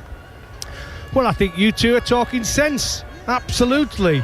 I think England were reckless in some of their batting. I think Zach Crawley played beautifully, as you said. He waited for the bad ball. Bumrah overpitched, he drove it. Big stride in, big bat, through the covers. Unfortunately, he needed someone to stay with him. The more they put the partnerships together, the more India would have panicked. They were already nervous, and I think a partnership at that point would have been great. You look at the scores: Duckett 28, Ahmed 23, Pope 23, Root 16, Bairstow 26, all got in and got starts. They needed partnerships, and they gave it away. Bumrah will go round the wicket to Stokes. This is one of the rivalries of this series. 2 slips and a gully. And Stokes will let it go through outside the off stump. I'm particularly keen to know your thoughts on Joe Root, because I think he's far too good a player to want to hit every ball. And I can understand it's a method that's still bringing him a lot of runs. I know that reverse scoop has come into his game and he likes playing the reverse scoop, but he's far too good a player to want to hit every ball. Well, I don't mind him reverse scooping if it's one of his best shots and it's got good consistency. But I think when he first started, Joe Root, playing, we all know he got a bit carried away with Bazball, didn't he? And then he went back to his old play and started scoring loads of runs again. Bumrah again to Stokes from round the wicket he bowls and goes right through Stokes. Might have kept just a little low. This time it doesn't clatter into the stumps, and Stokes and Bumrah look at each other for a while, and then Bumrah turns and walks back. Action replay, wasn't it, that, from the first innings? But I think just on the Joe Root situation but yes, he got a bit carried away. He's the first one to admit. And then he went back to playing Joe Root, building in innings, batting time, and if he bats time, he gets runs. He's one of the best three batters in the world. But today he come out and he looked, it was just reckless. He came out and looked like he was trying to hit every ball for 4 or 6. Absolutely valid point. 3 slips now as Bumrah bowls to Stokes, who's letting it go through outside the off stump. You look at people like Williamson and Kohli and Joe Root, and you see them batting in international cricket, and you want them to have big scores against their name. Television is showing more replays of the Crawley dismissal. Now, the first replay that you tend to see is always from slightly off centre. The ball-to-ball camera, the wicket-to-wicket cameras are bang on top of the stumps. The first replay comes from the camera that's just adjacent, so it's sort of very straight mid-off, if you want to put it that way. Bumrah in again. And Stokes gets one onto his pads. He's flicking it away for a single down to long leg. Goes up to 2. So the impression that from that angle is everything's going down leg side. And this ball just seemed to straighten. Did it do enough?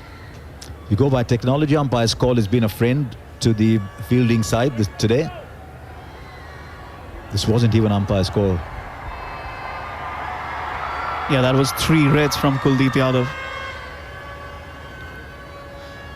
Harmy somewhere in the corner sitting and he's shaking his head. Was never convinced from the moment it hit the pads. He's a mild-mannered man, Harmy. Bumrah bowls and Foakes is playing and missing. That ball took off. And it's taken about chest high, maybe even slightly higher by Kona Bharat.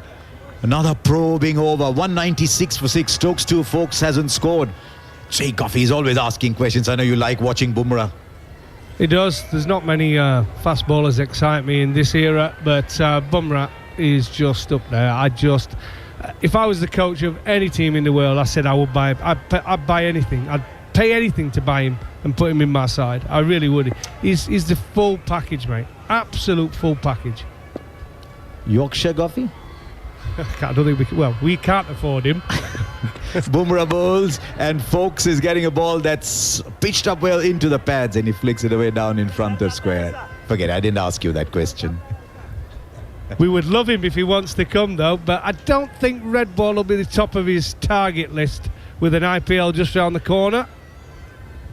And then there's the T20 World Cup. He has a busy few months coming up ahead. I think he'll put his feet up after that. India play 6 white ball matches against Sri Lanka in July, August, and then 5 test matches at home against Bangladesh and New Zealand before India go to Australia to play 5. And I think the priority will be, when you go to Australia, you want Bumrah, Siraj, Shami available to play all 5.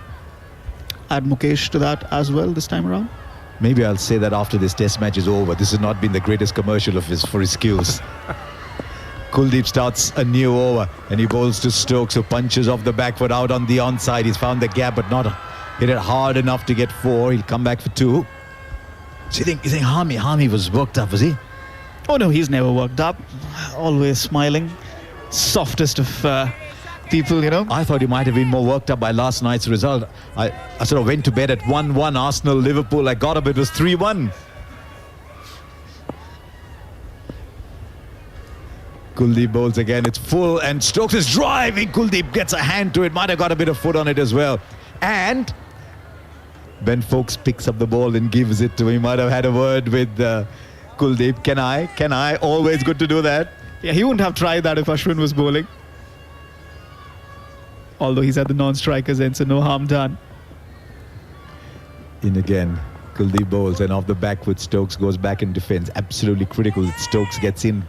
From here, it'll require one of those Stokes specials. And you might say, what's this guy on about? It's 200 to get with just the 3 bowlers to come. We've seen Hartley can bat.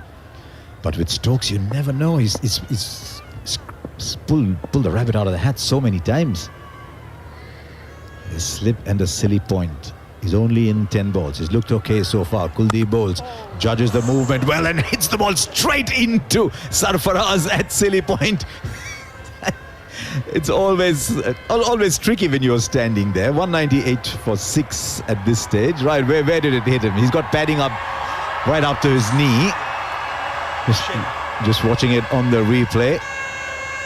It's hit him on the ankle, I think. Might have been just below where those shin guards are. And Rajat Patidar would be happy that Shubman Gill is off the field. He was under the helmet in the first innings. Seniority position. Kuldeep again bowls and strikes Stokes on the pad. It's going down leg side. It was the one that went straight through, and Stokes didn't pick it. Hastened a bit off the track. They're still having a little discussion. The wicket keeper's in it. Don't think they're going to take it. Yeah, I think that was going down leg. But out of all the spinners in this test match, Kuldeep Yadav's deliveries have been the ones to stay low the most. I think even in the first innings, there were a lot of deliveries that were staying low. And this one, we can see it on replay, that he was also pitching outside leg, just going down too much.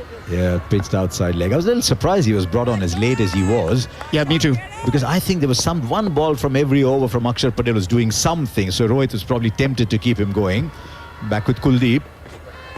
It's short, and Stokes is looking to pull it over mid-wicket. The ball hurries through a little bit, hits the bottom of the bat, and just drops in front of him. Eventful over. 2 runs came off it. Stokes is 4. Foakes hasn't yet scored. England need 201 here on the 4th day in Visakhapatnam. It's 198 for 6. I thought as early as 45 minutes into the session that probably bringing in Kuldeep was a good idea, because with a wrist spinner where you have a little more bounce, every delivery can be an event, especially on day 4 pitch. Yep, I would have started with what you both said earlier. I would have started with Bumrah and Ashwin without a doubt this morning, and then I would have got Kuldeep into the bowling attack first up.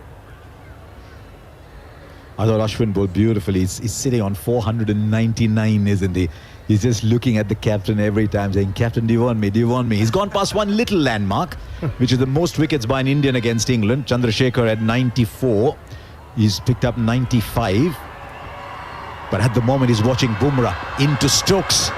And Stokes gets one that's angled in. It's starting to reverse a little bit into the pads. He might have enough on it to beat Ashwin into the boundary. Yes, he does, out past mid-wicket. So first boundary for Foakes. He's off the mark. And England go past 200.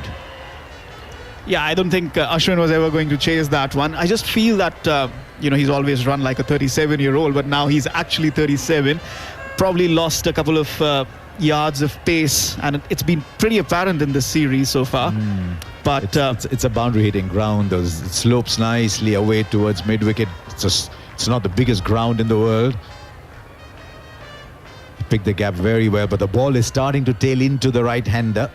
That tailed in a fair bit. But the dangerous one from Bumrah is when it reverses the other way, leaving the right-hander. Off the back foot goes Foakes and plays it out to mid-wicket. I've got a question for you two guys. What about the India A? They beat England, didn't they? 2-0 in the Test series. Anybody you fancy out of that A side? There's a few batters coming through. There's two that are very highly rated on the domestic circuit. Devdutt Padikkal plays at Karnataka. Either opens the batting or bats at 3.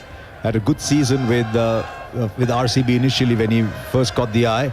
And Sai Sudarshan from Tamil Nadu, another tall left-hander. Bumrah bowls and Foakes is looking solid, coming behind the line and pushing out on the offside. The problem is with the spinners. There's a lot of left-arm spinners in. There's a young spinner called Manav Sutar, the reserve spinner who's been picked here.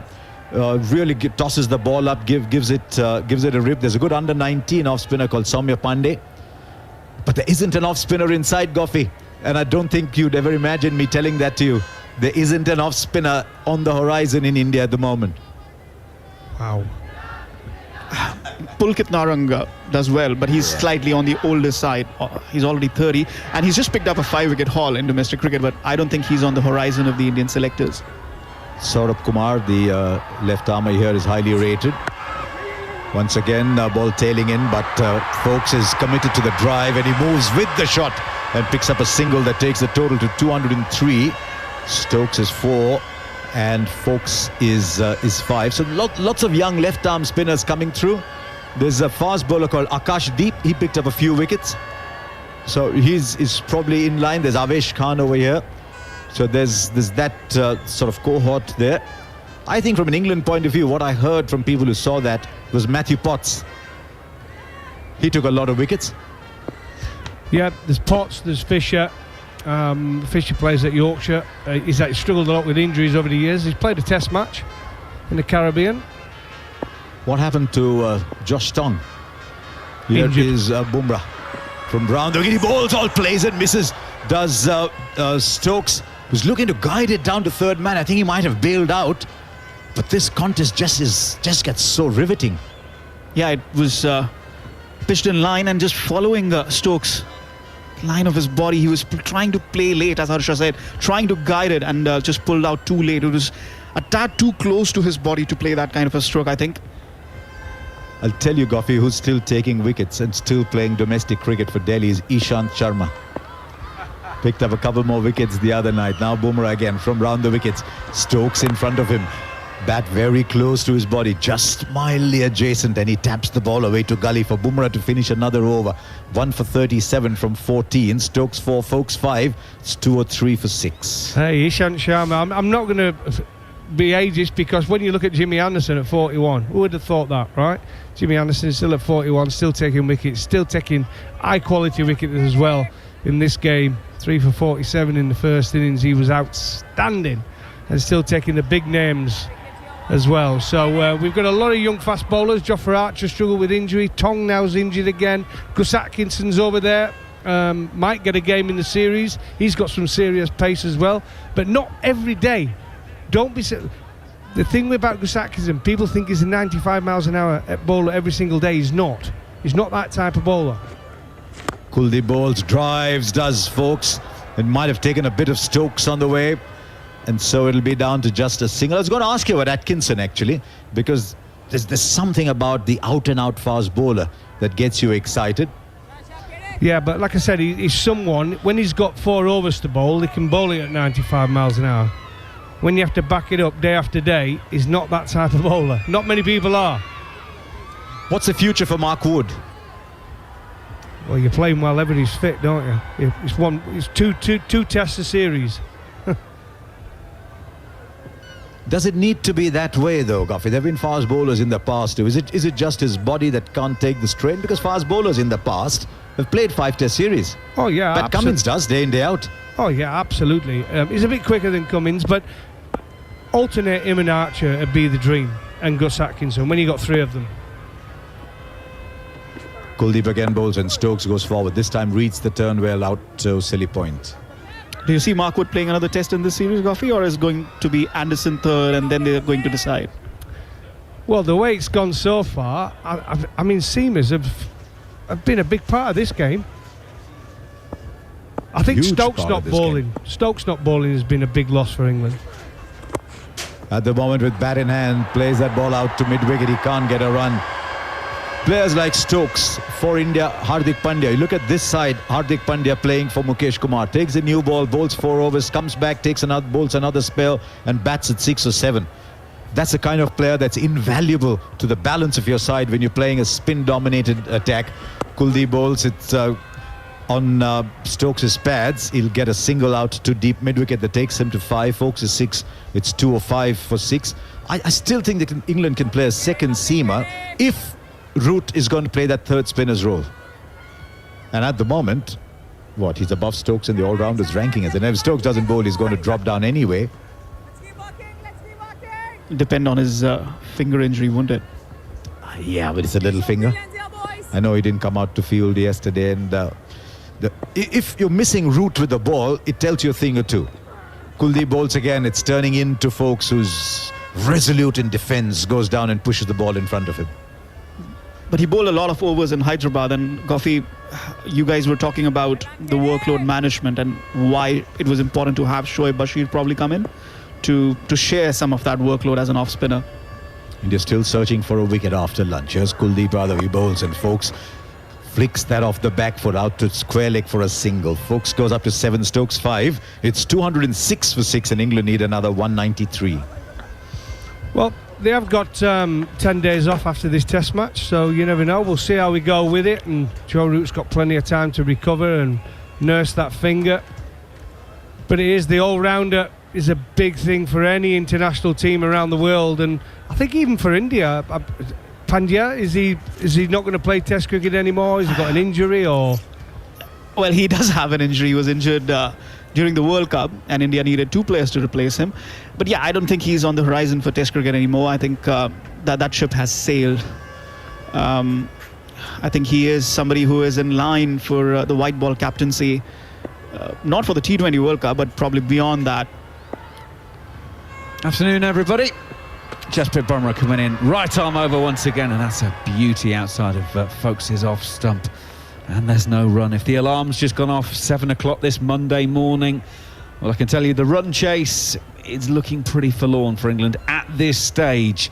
They resumed this morning 64 for 1. It's now 206 for 6. We are 20 minutes or so after lunch, so it's another 193 runs for England to win. But as I say, they've lost 5 wickets today. Crawley, Rayan Ahmed, Pope, Root and Bairstow all dismissed. Stokes 5 not out, Folks 7 not out, and it's Folks facing Bumrah, who goes in and bowls. It takes thick outside edge but straight along the floor, so it's 4 more runs to the total, 210 for 6. And as the Barmy Army sing, it's 4 more to the England. The target is now down to 189, Goffey. Yeah, 189. It's about building partnerships as well. It's all good and probably coming in and playing a few shots, but you've got to build partnerships, and I think these 2 are the last hope really for England. I think they're both going to get in.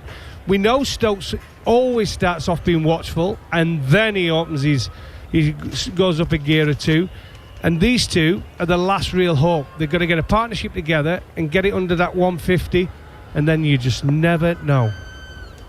Yeah, just taking it in chunks of 10, whatever it is. Folks waits for Bumrah. 2 slips and a gully behind him. He's beaten on the outside edge again by Bumrah. That one just short of 140 kilometres an hour. And the bowler has to turn on his heels and make his way back to the end of his mark. He's got a good rhythm going here, and Bumrah, this test match. Superb performer for India. An unbelievable record in all formats, and I see 140 clicks is getting up there. So he's a big part for India to play. They go to him when they need a wicket. Coffee, just to add to your point about Pandya, Shardul Thakur had come up as an option for India, but he's just waned a little bit, fallen short of confidence, if I can say so. In goes Bumrah once again, sort of hurries Ben Foakes, pushes out on the offside, no run. And India usually believe in playing specialist bowlers. I mean, when you go overseas especially, you have the pacers, 3.5, 4 pacers you want to play. And then Ravindra Jadeja comes into the equation as a spin bowling all-rounder. That's a huge debate whenever India plays overseas, whether to play Jadeja or Ashwin. And then when you're at home, you're as it is playing 3, 4 spinners, and even the second seamer becomes a bit of a luxury. Crowd are getting excited because Spider Cam is currently swinging around the outskirts of the seating area. Folks back in the middle, waits for Bumrah to go in, turns on the onside, and there will be no run as it's fielded short mid-wicket. 210 for 6. I'll take a bit of research for someone. I'd love to know how many test matches Ashwin's actually missed through going down the option of Jadeja, and how many wickets he possibly would have. Because he is a genius, I mean, but he has been left out, as you said, so many times when India have gone for the one spin option, and that's been Jadeja. He's missed 6 straight tests in England alone. Can you imagine? Ashwin last played test cricket in England in 2018. There you go, Gary, there's one for you this Monday morning, courtesy of Goffey. Jasprit Bumrah goes in, and Folks covers up, pushing out on the offside, no run. End of the over, 49 gone, 210 for 6 are England. Another 189 runs to pull off the greatest of great escapes, Goffey. Well, I'm going to say, remember yesterday I said 270 would be a good total to change to 80, but 300 realistically. And if you look at the game now, 210 for 6, it would have been an unbelievable chase, wouldn't it? 399, we all have belief purely because England have played some quite outstanding cricket over the past 18 months and can win from anywhere.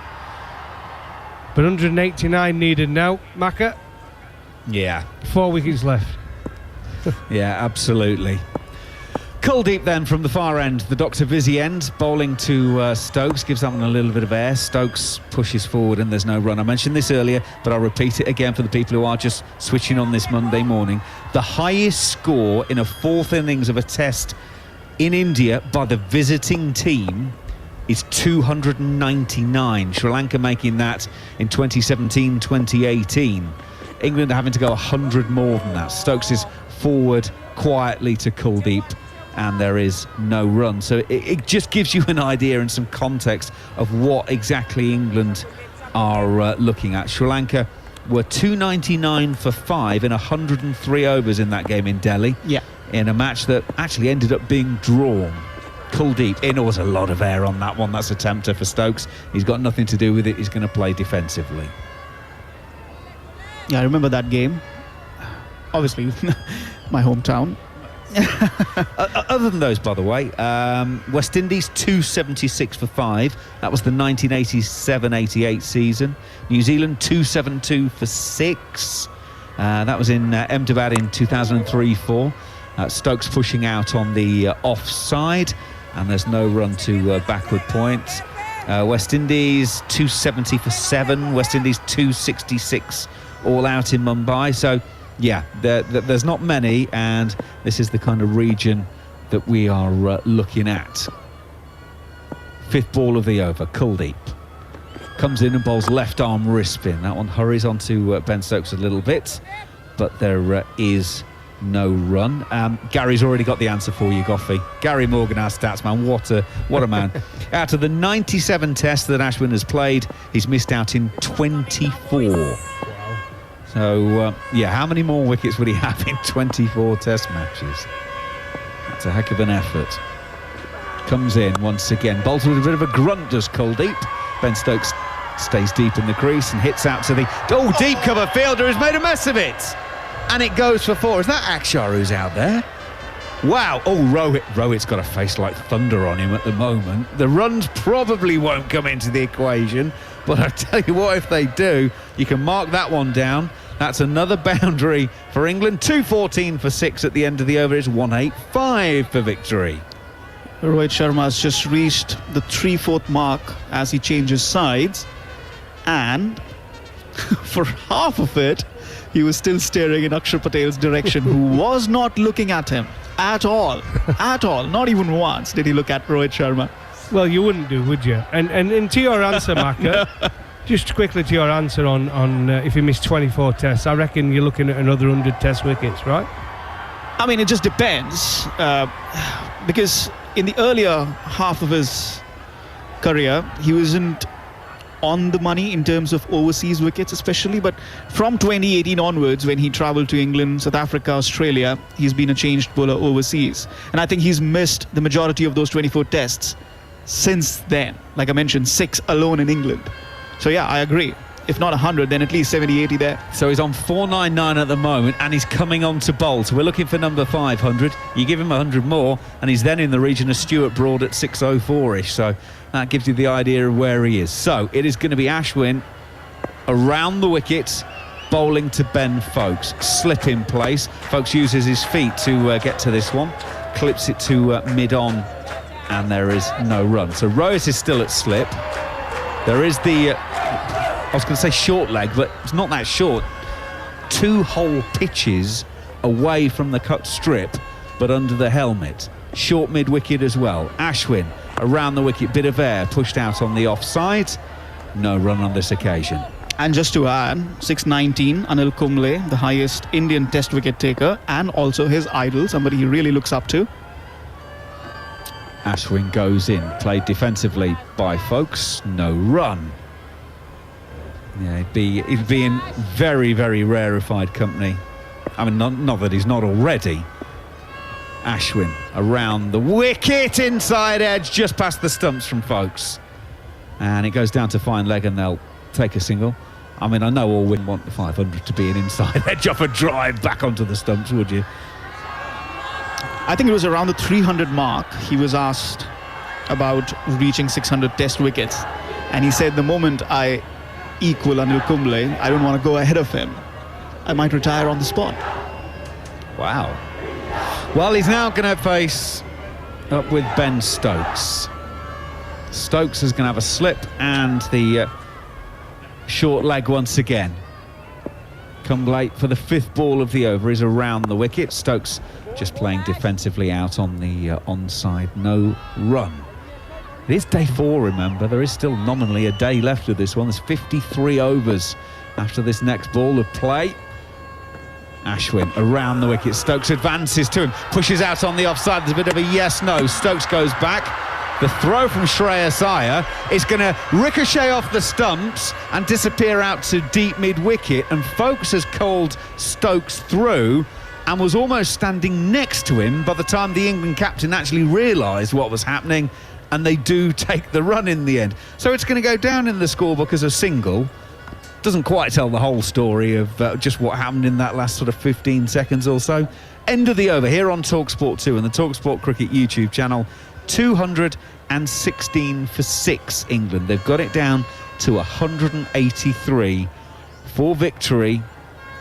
It's still theoretical at the moment, folks. Let's not beat around the bush. It's still theoretical, but it's possible. Jared Kimber. Some concern yesterday and today about Ashwin and Bumrah not bowling together because there's a bit of a release of pressure. But I think the reason is as simple as they both want to bowl from the same end, Macca. And sometimes those things just happen. Now, you could argue that certainly with Ashwin, he could have just bowled a couple of overs at the other end to warm up. But I think that's the reason. I think they both want to bowl from the same end. Your commentary box end, what is it, the Vizzy end, or is that the other end? No, the Vizzy is the far end. Okay. So our great friend Dr. Vizzy. But yeah, so I do think there's a big part that is being played by the fact that is happened. It's probably helped England at times because they've been able to score off the other end when Bumrah or Ashwin has been bowling. But, they're 216 for 6, so I don't think it doesn't help that much, Macca. No. Ben Stokes is just getting the old tacky spray to dry his hands off, and is now making his way back down to this end, the Dr. Subbarayo end, and he will be facing Kuldeep. Still quite a few boundary riders, or certainly guys out towards the rope. Kuldeep goes in, it's a loopy one, inviting the big shot from Stokes. All he does is nudge it around the corner through square leg, where Bumrah will field, and they will take a single. England tick off another one, 182 more of those, and they will get the victory. You hear KS Barrett, the wicketkeeper, through the stump mic. Just one magic ball is what he says, just one magic ball. Steve Harmison has replaced Chetan Narula next to me as he settles in and watches this incredible game. Kuldeep in. Folks from the crease, pushes out defensively, no run. Afternoon, Harmy. Yeah, it's been a good start to the session from Ben Stokes and Ben Foakes. Ben Foakes, I think, gives a nice calming influence on the England batting unit, having to bat at number 8, just because Rian Ahmed was in as night watchman and night hawk, as the new name goes. It's been a good start to the session from the two Bens. Kuldeep in from the far end again, rips it out. Foakes just pushes out on the offside, no run. I thought Foakes played Bumrah very, very well. Didn't let his hands, he never really lets his hands go away from himself, and then when the ball's tighter to him, I thought he scored nicely through the leg side.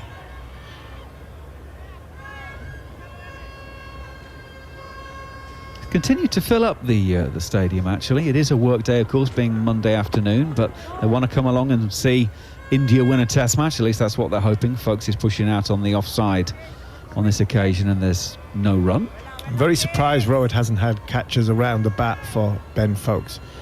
He's the one player, I think, in this England team you can have short leg, silly point, another catcher in the sort of slip area or a man round the corner, because he's not somebody that comes at the ball hard in an aggressive manner. Kuldeep goes in, brings Foakes forward, just pushing out into the covers, and it is fielded there, and there's no run once again. So because of that, I thought Rohit might have had a bat pad at least, just to crowd Ben Foakes and see if you could take him out of the way he plays and make him come out of his crease, because he seems comfortable doing that, or playing a little bit more aggressively against Kuldeep Yadav.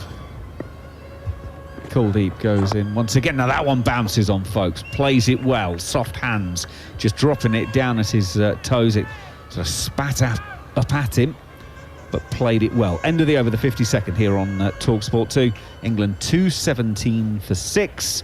It is therefore 182 more runs for England to win, or 4 more wickets for India to win.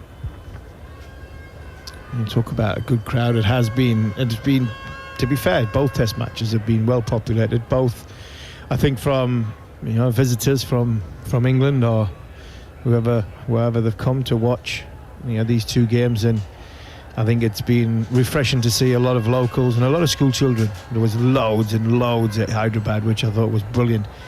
But even here in Vizag, there's been kids let in. It really has been a great sight for Test match cricket. It's a new over started by Ashwin around the wicket. Stokes just playing defensively, and there is no run.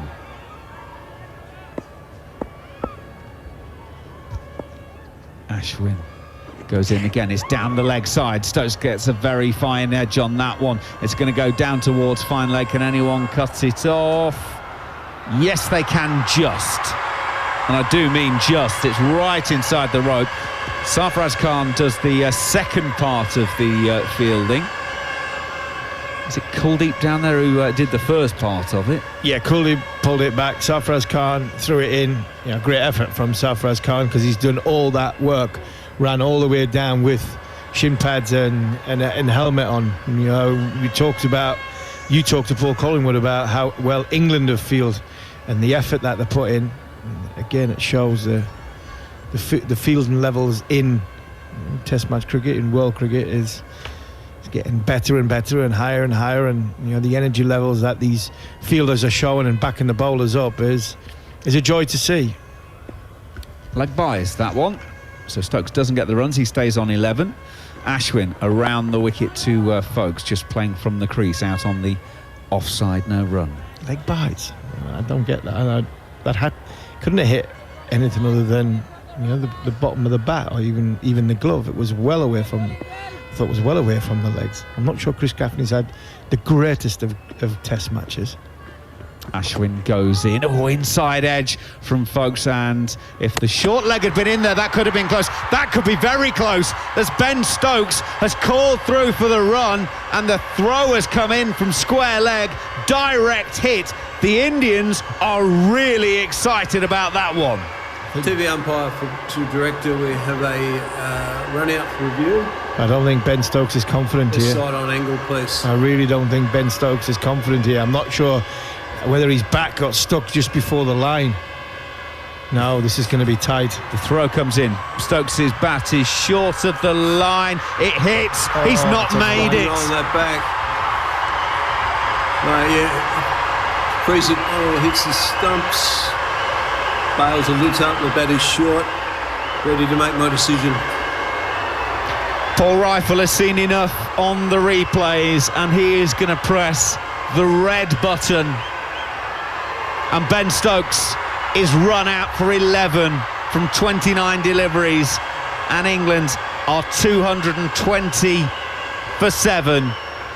It was always going to be a huge, huge ask, but it appears the improbable run chase has come to an end in one of the most unusual ways. Shreyas Iyer picking it up on the run, going to his right-hand side. Steve Harmison had just been talking about the quality of fielding. It's a great pick-up and throw.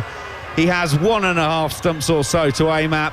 He clatters into them, and the England skipper goes. He was a few centimetres short of the line, but that's all that matters. England 220 for 7. Yeah, there wasn't any hesitation. Ben's gone straight away.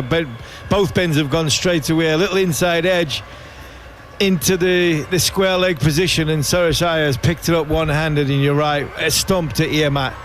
Barely more than a stump to ear mat, and he's knocked him over. Ben Stokes was watching Shreyas Iyer a little bit, but he didn't break stride. It wasn't as though he's had a look at the fielder to slow down, to see if it was going to be fumbled or if he's picked it up properly. It was a brilliant pickup, a brilliant throw, and unfortunately for the England captain, he managed to get his bat just on the line. But unfortunately, in cricket, if you're on the line, that's not good enough. You need something behind it, and unfortunately for the England captain, he couldn't get anything behind the line. And Harmy, just on that, if you look at that again, I don't think he ever fully ran there, Stokes. I don't think he was going at full pace. I don't really believe that he thought that throw was coming at his end. Tom Hartley digging that one out from Ravichandran Ashwin on the off-stump straight to Shreyas Iyer at extra cover. Yeah, I don't think he broke stride. I don't think he was sprinting by all means. Yeah, I don't think he was that's busting what I mean, I suppose. he wasn't going at full or potentially pace. A dive. Yeah. Ashwin flighted this one on the middle stump, and Hartley again has to dig it out. Shreyas Iyer letting this one roll over to Rajat Patidar, who is stationed at slightly deepish mid-off. End of the over, then 220 for 7. You're listening to us on TalkSport 2 and TalkSport Cricket's YouTube channel. Do give us a subscribe there and leave your comments if you have any questions for us. We'll take them during tea time. You can also leave your comments on X, formerly Twitter. And if you've just joined us, England still need 179 runs to win, but they've just lost Ben Stokes. Run out. The cheeky throw from Shreyas Iyer for 11. Yeah, it just seemed as though he didn't expect Iyer to throw it, and he didn't get the hurry up until the ball was out of Shreyas Iyer's hand, and by that time it was a direct hit. You always know that the direct hits are going to be close, And unfortunately for Ben Stokes, he just wasn't in time to get over the line. Right, it's Ben Foakes facing Kuldeep Yadav, who's bowling from the far end. This one turning away from him outside the off stump, but played it from the lower half of his bat towards Jasprit Bumrah, who's stationed at backward point. There's also a fielder at cover, Ravichandran Ashwin at slightly deep mid-off.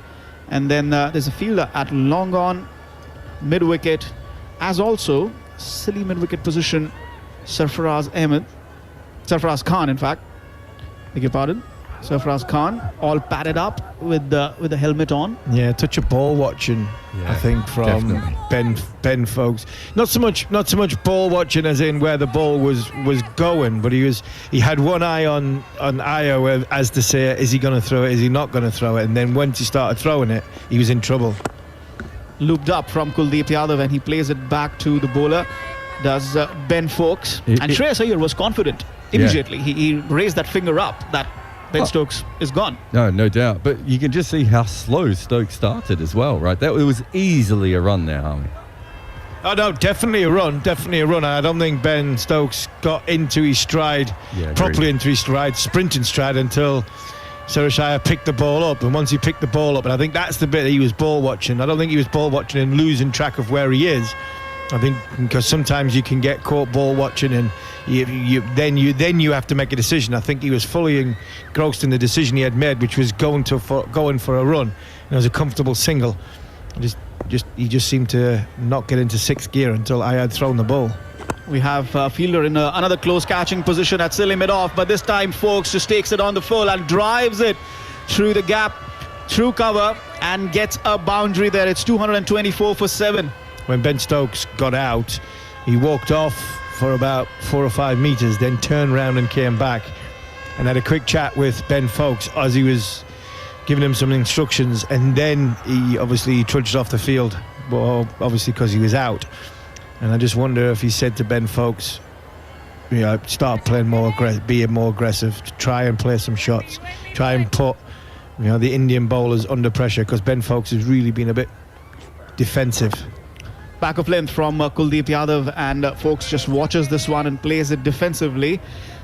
3 boundaries for Ben Foakes, including that last one of the previous delivery. 35 deliveries he's faced so far, batting at 16. 175 needed. Just wondering if some sort of pressure can be put on the Indian bowling attack here. As again, this one kept low. He was waiting for it, came a bit forward, and then pushed back into his crease, played it off his pads just in the nick of time, because that one was turning in and staying low. Crosses over for 2 runs, having played it towards square leg. And that's the thing with Kuldeep Yadav.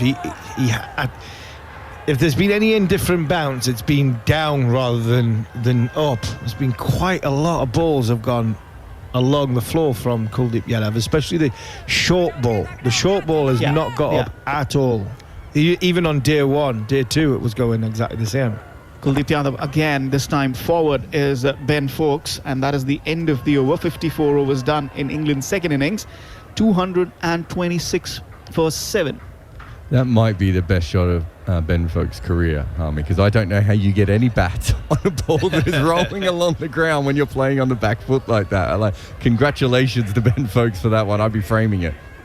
It could have been, even if it had gone under the bat, he might have been a no ball, because I think it would have bounced twice before it hit the stumps. He was on its way down when it got to the stumps. And he adjusted really well, because he was just slightly forward and then he went back. Just as soon as the ball started rolling around, as soon as it pitched and he saw it was not going to bounce, he just moved back very, very quickly. Chetan, I meant to ask you on the run out as well. What was Ashwin's response to the run out? He probably wanted to pick these 500 up. Do you know what I mean? He was the last one to get to the huddle, if I can say so. Just walking, taking a stroll in the park. Ashwin now 1 away from 500 as Tom Hartley backs off and plays it towards Shreyas Iyer, who is really alert and really on his legs very, very quickly. He's got his tail up after that run out. 3 for 44 for Ravichandran Ashwin. Into his 13th over, has bowled 2 maidens today. Slip and forward short leg in position for him as Hartley comes down the wicket, a flattered trajectory through the air and he plays it defensively back towards the bowler. That one at 88 clicks from Ravichandran Ashwin. 3 wickets, 173 runs. Now this one again staying low. Hartley has to almost dig it out. Moved back into his crease. Very, very low, that one. So now the pitch, we can see, is doing quite a bit more. Ashwin once again, and Hartley down the track, has given it some air and will clear the ropes at long on for 6. His first boundary, and he's cleared the ropes there. 232 for 7. Yeah, big shot from Tom Hartley. I don't think R. Ashwin will mind that too much. Just throwing it up that little bit more. Hartley quick to use his feet, got in a good position,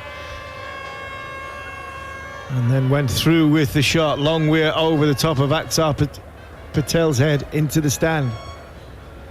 Ashwin round the wicket to Hartley, and a bit more loop on that one. Hartley is well forward, big stride, and his back foot is just touching the ground as he plays that defensively. Almost holds his stance as if posing to well the partnership. 232 for 7. This one turned away and beats Hartley after pitching. Turns away sharply and he's squared up. All squared up as Ravichandran Ashwin's search for the 500th wicket continues. End of the over. 232 for 7. 167 needed now.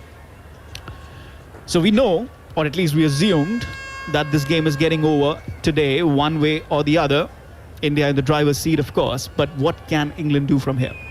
Just keep doing what they're doing, which is positive. Keep being positive. Ben Foakes has got to try and keep Tom Hartley with him as long as he possibly can. Rotate when they can. If they get a ball that's over pitch like he did in the last over, and try and put it away for 4. And England, this is the mindset that England have got. And keep being as positive as they possibly can. Enjoy the challenge that India possess that's out there. Our Ashwin's in. He looks as though he's got all the tricks to bowl on these on this surface, and it was always going to be the biggest challenge. I don't think was going to be at a 399.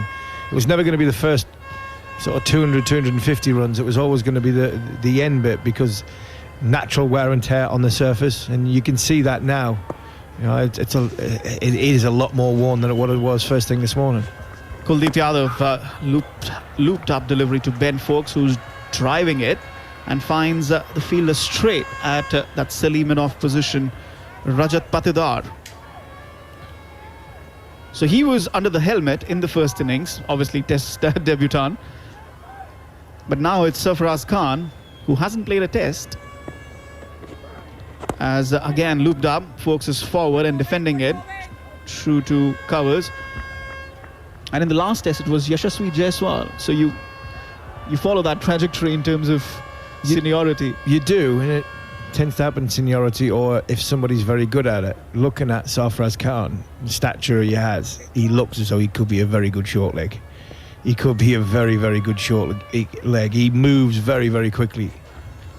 As again, slight loop, turning into Foakes, who is forward and playing it defensively. Not the biggest lad, and he's low centre of gravity, and he's fielded very well. He really has moved side to side very, very quickly. So I think he, unfortunately, if he comes in and somebody else comes in after him, I think he might keep the helmet and the shin pads. Well, we'll have to wait for that as and when Sarfaraz gets his official Test debut. This time Foakes playing it back to the bowler defensively. He was well forward, was Ben Foakes. 18 not out, he's on. Did you ever feel in that position? I don't think so. No. As again on the middle, and Foakes has played it in the air, and I think that's gone for a boundary. I think the umpire Murray Erasmus is still waiting to check. Did that bounce before the ropes? I think it looked like it might be 6. It looked like it might be 6. Slow sweep. Ball thrown above the eye line from Kuldeep Yadav.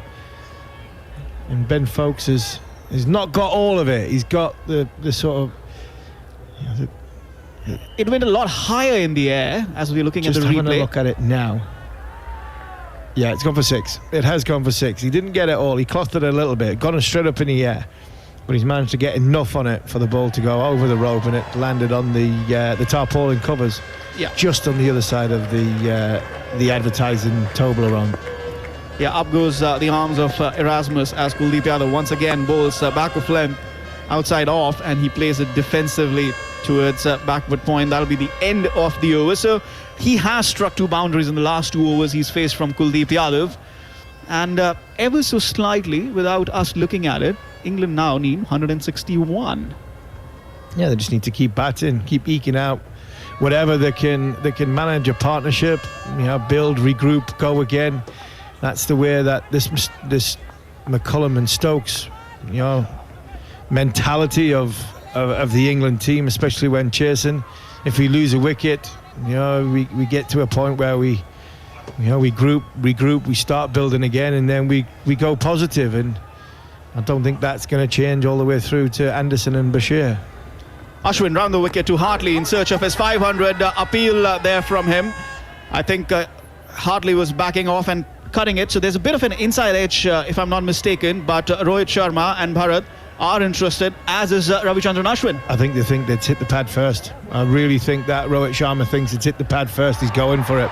Yeah, I think it is. I think it has hit the pad first. I think it's hit the middle of Tom Hartley's bat, but has it just brushed the pad before it's hit the bat? It was a quicker ball fired in towards off stump. We have a ball review for on a decent length. Decisions not out. Well. This is going to be a very important moment. Remember, Ashwin is on 499 test wickets. So let's take a look.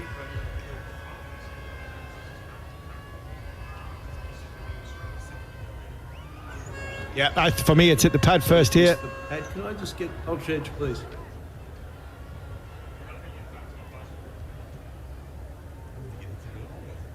Coming through now. It hasn't. It's gone straight through. Yeah, just by the barest of margins, Hartley had backed away enough for the ball to sail past his back leg and get enough bat onto that. So, geez, my lamp's on very good today. I thought Crawley's was a shocker. I thought Bairstow could have gotten away with it, and I thought I hit the pad. So, do you know what it is? I need to start make any runs yourself, Harmon. I know. I need to start drinking again. This is what not drinking does to you. Back of length on the off stump as this was banged in short, and Hartley goes for a half-hearted pull there, but not enough bat on it, and it goes straight back to the bowler. This is ending today. You'll have a lot of time on your hands, Army. Oh, yes. Ashwin slightly looped up, slightly staying low, but he's forward and defending it. Chetan, if you know about our itinerary going home, we've got more time on our hands than anybody could possibly think. I was just discussing that with Andrew, yes. Ashwin again to Hartley as he steps out once again, gives it some air and clears the rope. Does it? No, just one bounce before the rope, and it's a boundary. Cleared it enough to get it away from Jasprit Bumrah, who was manning the fence there. 242 for 7. Well, there's a great big pillar in the way, so we can't see Jasprit Bumrah at this minute in time. We got no idea what's happened with that ball once it gets 45, 50 metres. But I don't think Jasprit Bumrah had any idea. I think we had more of an idea than Jasprit Bumrah. Ashwin once again, and this one was faster, fuller, and Hartley has to dig this one out. Bumrah's a typical fast bowler there. He's running in the wrong direction. I think he's expecting that, with the way Tom Hartley shaped up, to go over mid-wicket and not go straight. Ashwin was very hopeful, as if Bumrah would just fly and catch it and give him that wicket. This one flatter as Hartley is forward and defending it. End of another over. Ashwin still searching for his 500. It's 242 for 7. Ashwin just looking at it, just full of so much hope, as if Bumrah would try and get to the ball somehow. Yeah, come on, Jasper. You've only bowled 15 overs. Surely you can get somewhere close to that. I think that's what Ashwin was expecting from the fast bowler. But yeah, we can't see anything down in front of us. But when Hartley shaped up to hit the shot, it looked as though he was shaping up to hit it over mid-wicket, and I think that's the way Jasprit Bumrah was going.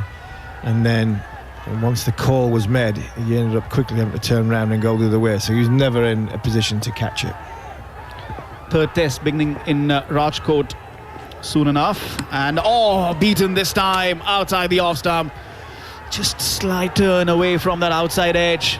That's the one that did him in the first innings, wasn't it? That's the one that bowled Ben Foakes in the first innings.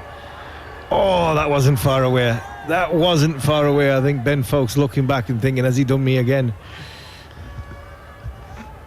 Kept a tad low as well, perhaps, as Kuldeep Yadav. This time, a lot more flight on that one, and Foakes slaps it towards Ashwin, who's stationed at a deepish mid-off. Takes a single, and it's 243 for 7. Third test in Rajkot, and then in Ranchi, and the fifth one in Dharamsala. And if we are lucky, given the high quality of cricket that we have seen, it'll be an all to play for test match in the mountains. Hopefully with the series locked in 2-2. Can't say 1-1 because not too many draws nowadays, especially with this brand of cricket that we have watched. All of it live and exclusive on TalkSport and TalkSport 2, as also on TalkSport's YouTube cricket channel. Kuldeep Yadav once again, this time to Tom Hartley, who drives it down the ground. Ashwin is moved back to the boundary on a long on position. And that's a single to Hartley, who's moved on to 11 now. Nice little partnership, this one, developing 24 of 29. And ever so slightly, that score is ticking, coming down 155. And the one thing I remember from the Hyderabad test, another engaging finish there, as Kuldeep bowls to Ben Foakes, back of length. This one keeping slightly low. He turns it towards mid-wicket. Shreyas Iyer, the fielder there. Rohit Sharma said when those 28 runs were needed that he had hope that Bumrah and Siraj would just keep on rotating the strike and take the game into the next day, because remember, it had gotten into the last half hour and then the extended 30 minutes for a result. Back of length as Foakes turns it towards square leg for a single. I wonder if Foakes, Hartley and the rest of the England batters are going to try and do something like that. Still a long way to go, 150, but just ever so slightly keep nicking those runs off. Yeah, they'll keep nicking the runs off, but they'll try and be proactive and positive towards the bowling that's coming down, whether it's Kuldeep at one end or Ashwin at the other end, or Bumrah comes on. England will still be looking from a positive way to try to score, and they'll feel that's their best defence in this situation. Kuldeep Yadav once again, last ball of this over, and this one again rolling in very, very quickly and keeping a tad low, and he goes back and defends, and not much danger there. 245 for 7. A word from Steve Harmison as drinks come onto the field, and then to take this forward will be Neil Manthorpe. Another good over from Kuldeep Yadav, and Tom Hartley and Ben Foakes are just going about their business nicely. 25 of 32. Hartley and Ben Foakes both using their feet, positive manner, hitting the ball over the boundary for 6. Not diving in a hole, making sure that the bowlers are thinking about what they're doing next. So it's been good from England. Just unfortunately losing wickets at the wrong time, and it was a massive blow losing Ben Stokes. It really was. He was ball watching for the first half of the run, and then by the time he got into fifth gear, it was too late, because it was a fantastic run out from Shreyas Iyer. So that's the big blow from this last half an hour. But Hartley and Foakes are building a nice little partnership here and trying to another little counter punch back towards India. But 154 runs is a hell of a long way away. Certainly is. 154 to win. There is a long way to go. Goffey, have you ever found yourself inadvertently letting the cat out of the bag, sort of letting slip some information that was supposed to be kept secret, and you've accidentally let the cat out of the bag, and you can't get the cat back? No, I don't think so. I might have done, but you never know.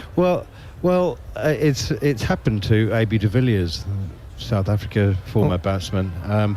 So, and this is going to be a fabulous victory for India, given that they're missing KL Rahul and Virat Kohli has been unavailable for the first 2 Test matches, and as you know, Virat was missing, unavailable for the first 2 Test matches for personal reasons. And AB de Villiers does this show, and he's on YouTube, and he's big friends with Virat Kohli.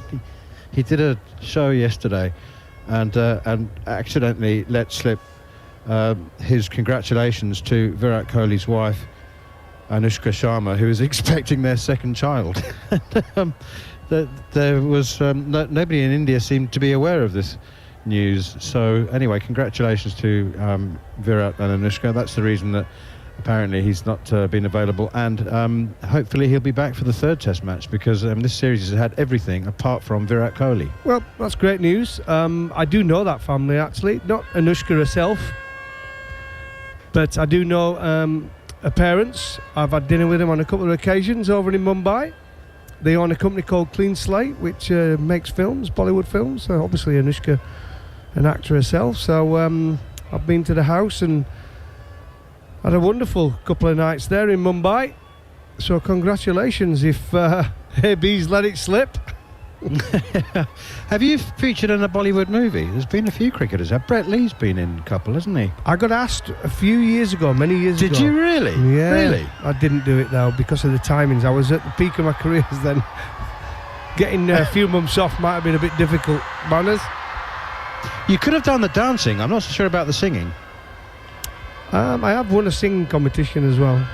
As well as dancing? Yeah, Sing If You Can. I didn't know that. I sang with someone off Boyzone. It was a duet. It was good. Wow. Well, drinks are done, and here is R. Ashwin looking for wicket number 500. Turned away off the pads, literally, I think, by Ben Foakes as he goes back and across. Hits him on the knee roll, and a leg bye is confirmed by umpire Gaffney. England 246 for 7, with Ben Foakes now leading the way. 26 off 48 balls. Tom Hartley 11 off 16, and R. Ashwin has wonderful figures of 3 for 54 in his 15th over. Here is Ashwin again, bowls. Forward comes Tom Hartley, who's been very proactive and has been a significant contributor with the bat, certainly in Hyderabad, where his partnership of 64 was critical to the game. Down the wicket he comes again, Hartley, whipping this off his pads out towards Sarfaraz Khan, the substitute fielder, who's got so much protective kit on, it would take too long to whip it off and get it back on again. So he's just kept all the clobber on and is now standing with a helmet at short mid-wicket. Forward comes Hartley, beaten beauty from Ashwin. Turn and bit of bounce, fizzes past the outside edge. Hello, KP. Kevin Peterson's back with us. Hey, good afternoon, good morning, everybody. What is it, 7:45 local time, London? He's got a lot of protective gear without the protective gear. Old Sarfaraz Khan. He's robustly built, isn't he? That's turned away out towards mid-wicket. Sarfaraz Khan does the chasing. Yeah, he's what they used to say in Old England as stout. But he averages 70 in first-class cricket. And that's the thing, isn't it? It's about the skill. It's about getting the runs. It's not about what you look like. Although the cricketers these days, they have turned a corner, especially India. Team India have been pushed away defensively. This time Sarfaraz Khan's on the leg side to the right-hander. England need 152 to win, 247 for 7. India have been on a remarkable road with Virat Kohli and how he sees an athlete and what an athlete should look like and how an athlete should train and how an athlete should eat. It's been quite a meteoric rise when you have a look at what the athleticism of the Indian team was like, say 15 years ago compared to what it is now. The run out from Shreyas Iyer a little bit earlier, some of the catches that have been taken. I was in the gym the night before the first test match, and the Indian boys, there were a couple of them in the gym, a lot of them in the pool stretching, doing some core exercises, just getting themselves prepared for the next day's play. I mean, we never used to do that as an England team 10 years ago. They were in the gym after the first night's play. Before the first night's play and after the first night's play. Kuldeep Yadav into Tom Hartley with a little bit of width outside the off stump, and it's chopped away out towards the sweeper on the cover boundary. They'll take a single. Yeah, I feel quite sorry for Cal Rowell, actually. He was the guy doing most of the work that I saw, and he got himself an injury in that first test match, but I believe he'll be back. He's at the academy this week. He'll be back in a couple of weeks' time for the third test match. And you always want to watch the best play. He's one of the best. Forward comes Ben Foakes pushing out towards mid-off. Talking of which, Virat Kohli, I think, led the revolution, was one of the leaders of the fitness revolution, wasn't he? I mean, he had excessive skin folds in the earliest days of his career. Yeah, a few. I remember captaining him in RCB in 2008. Kuldeep in again, and that's pushed out to extra cover straight to the fielder. He was still on the biryani then, was he? Yeah, he was enjoying his life, Virat. He was enjoying his life, but you could see how dedicated he was to his batting and to his cricketing. And all of a sudden, one day, he woke up and he said, no good. He was getting that good. He was shooting that many commercials. I think he wanted to look way more presentable. Here is Kuldeep once again from the Dr. Vizier end up to Foakes, back and across, and whips it off his pads out towards deep square leg. They go through for another single. Talking of Virat Kohli and his great mate A.B. de Villiers, I was just chatting to Goffey about this moments before you sat down. A.B. de Villiers has his own YouTube program these days, and yesterday a cat escaped from A.B.'s bag and he was unable to retrieve it. The news that Virat and his wife Anushka Sharma are expecting their second child, and that may have been the reason that he was unavailable for the first two test matches, but could well be back for the third. Here is Kuldeep again, and Hartley chops it behind square on the offside. That's gone all the way. I beg your pardon. The fielder, who has hidden behind this very low Jasprit Bumrah, couldn't get there. I assumed that had gone straight to him, but he's a bit squarer. Yeah, that just missed Jasprit Bumrah. Just went wide of Rohit Sharma. It would have probably gone to second or third slip and raced away. It was the bottom edge of the bat, bottom edge of Hartley's bat, and he was swinging at it. It's a well-timed bottom edge, isn't it? Comes Kuldeep again. Hartley confused by the length momentarily on the front foot, then back, and opens a face and guides it away for another single. England moved to 254 for 7. Yeah, I saw some people giving AB a little bit of stick on the social media for announcing that about Virat. I did see it. I'll be with de Villiers on Wednesday. I'll find out how much it's affected him. You're going back to complete the SA20. There's the knockout games. The eliminators and qualifiers begin. Yeah, the qualifiers begin. What day is today? Today's Monday. Yeah, to qualify, one is in Cape Town tomorrow, Joburg Wednesday, Joburg Thursday, and then the final is in Cape Town on Saturday. And I got a call last night, lying in bed, tucked up in bed. I was just actually watching the SA20. Ashwin in, played defensively, no run, 254 for 7. Trying to do some sort of research before I go and call a game in a couple of days, and they asked, are you available for Wednesday? Well, I hope Alvin is listening to this. He'll be watching the TV. I don't think he'll be on radio. Whipped away out in the onside by Hartley down towards long on. That's a tight schedule. No, but I was going to say, I have a tea time at Houghton Golf Club at 1 o'clock on Wednesday, so unfortunately cricket is second fiddle. So I probably won't be making Wednesday afternoon, but Thursday at the Wanderers I'll be there. If you play quickly, 1 o'clock you could just about make it. No, the games start at 5:30. They start at a decent hour. Yeah. Not getting around that quick. Here's Ashwin again. Down the wicket comes Ben Foakes playing defensively. Houghton to the Wanderers? No. You could play 9. Yeah, no. I'm just popping back to Joburg to go and earn some cash off Barney, a buddy of mine. It'll be over in 2 hours, won't it? 5 and 4. Finished. Driven towards mid-wicket. Sarfaraz Khan fields 144 to win England. 255 for 7. Goffey knows him. There's a bloke in Johannesburg called Barney Gernon. Here's Ashwin again, and Foakes, thick outside edge, was it maybe? Or was he steering that down towards third? There's a chase on for Akshar Patel. Keeps him down to 2. He's the best athlete in his own head that has ever played any sport. His knowledge for sport is quite something. There isn't anybody I know that is more knowledgeable about all sports. But when it comes to talent, there's not a lot of talent there with Barney. And Goffey knows. Goffey knows him really, really well. He runs a good charity auction. Yep, he's not bad at his auctions. This one is turned away out towards square leg as Ashwin goes around the wicket again. Folkes plays defensively and there's no run. So just gently does it now at the moment for England, having lost their 7th wicket. The captain Ben Stokes run out. Brilliant direct hit from Shreyas Iyer. So now down to Tom Hartley and Ben Folkes. And if they can nudge and nurdle and chip their way, get that target down to double figures. At the moment it's 142. Maybe they can nudge England back into the game. Goffey? I think that was the point. I think with Stokes and Folkes there, that's the cyber partnership that we all expected him to get the last hope. But unfortunately a run out, clumsy run out really.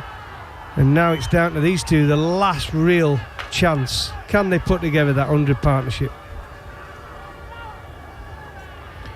Here's Kuldeep Yadav, and it's pushed away by Hartley. No run. Jimmy Anderson was the last man out when England lost by 1 run to New Zealand in Wellington just over a year ago. I don't, odds on that happening again. Jimmy walking out to bow. He might come in at 10 actually. I wonder. Reverse sweep from Hartley, and once again it's disappears from view momentarily. Was that taken by K.S. Barrett? Well, yeah, it was. Fielded by Parida and returned quite quickly to Barrett. Good technique on the reverse sweep there from Hartley. Played it beautifully. Oh, edge, thick edge, past Rohit Sharma. It slipped and it's running down towards the boundary, and that one definitely clatters into the foam triangles. Proper edge that. Don't think it carried. I'll tell you one thing. Very quickly. I'll tell you one thing with Kuldeep. He has made the ball keep low more than any other bowler in this game. It just keeps skidding through, doesn't it? Low. I don't think he was as far forward as, he absolutely wasn't forward, and he should have been forward. He was back there to a full delivery, and that's why it didn't bounce as much. He should have been driving that down the ground when you see the replay.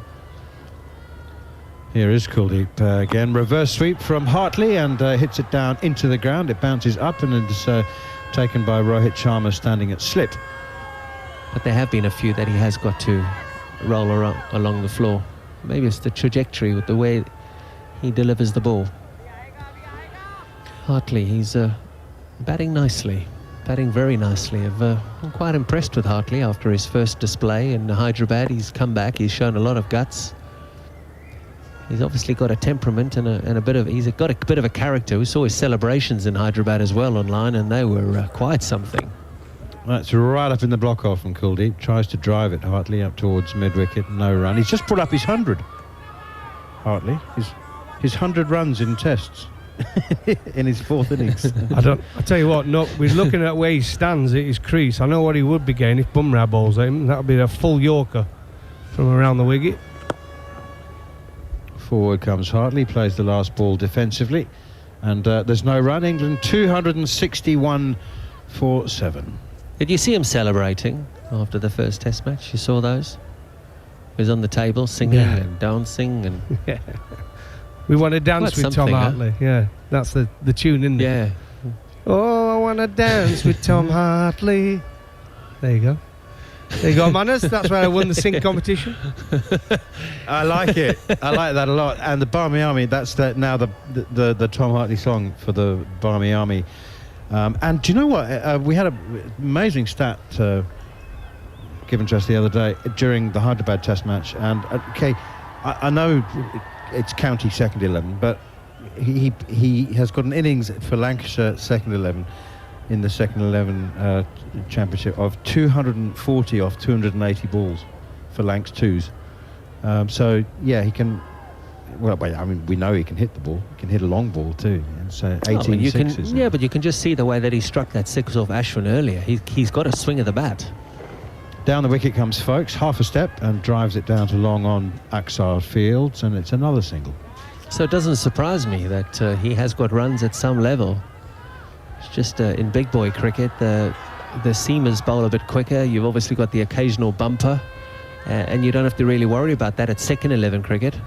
And that's when the numbers start to change. Oh, that's a very rare poor delivery from Ravichandran Ashwin. It's so rare that it brings a wry smile to his face, or was that just a lip curl? He dragged it down so short that Hartley was able to just help it round the corner down the leg side for 4 easy runs. Do you think this is a partnership that India are going to get a little bit concerned about? England need 133 runs to win. Partnership is 46 from 58 deliveries now. There are boundaries coming everywhere. Ashwin in, bowls, Hartley drives down the wicket, and Ashwin tries to field. It bobbles awkwardly, hits him on the wrist and hurts his wrist as well. He's now wringing that right hand. It's a single that shouldn't have been, and Hartley profits by 1 and moves to 28. He maybe just took his eye off it there, Ashwin. Absolutely, but I'll tell you one thing, it'll be panic station soon. I'll tell you who's back into the attack any minute. It'll be Bumrah. Down the wicket very nicely, easily comes Folkes for another single to Akshar at long on. Not panic, Goffey, but a sense of discomfort maybe. There's the one team the pressure's on more than anybody in this game, and that's India. And if I was a skipper, I know what I'd be turning to. My best bowler, and that is Jasprit Bumrah. Yeah. Reverse sweep, top edge, Rohit Sharma runs around from slip, claims the catch, up goes the finger. Hartley's top edge, reverse sweep, he doesn't like it, he's reviewed it straight away. He's come marching down the wicket to talk to Ben Folkes.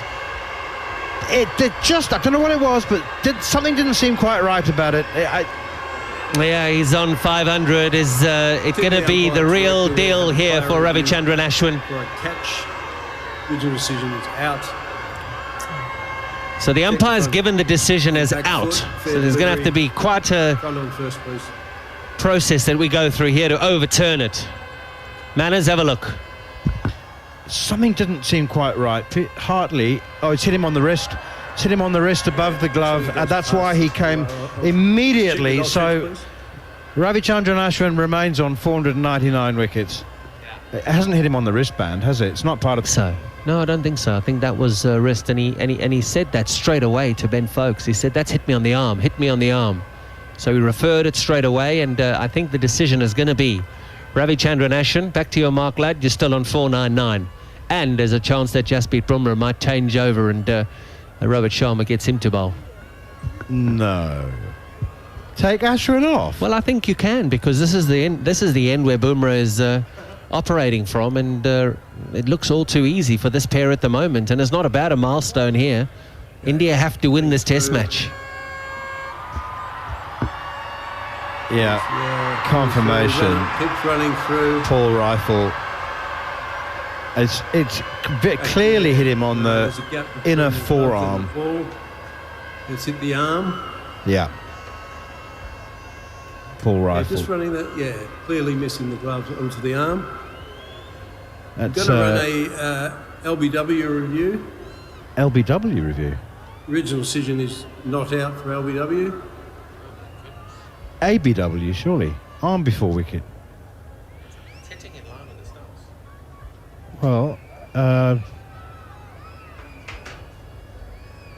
Paul Rifle is checking... Not out for the LBW. For the LBW. I thought the protocol had changed for that. I didn't think you could be out. Anyway, it's pitched outside leg stump. Umpire's call. Sorry. The wickets. Not at leg stump, is it? Anyway, it's umpire's call, and the I'll go back to Chris on field. decision is not out. I'll get you to change your out decision to not out signal now. So Ravichandran Ashwin has denied the wicket. It very clearly hit Hartley on the forearm, and the reverse sweep does not prove to be his downfall. England need 131. They're 268 for 7.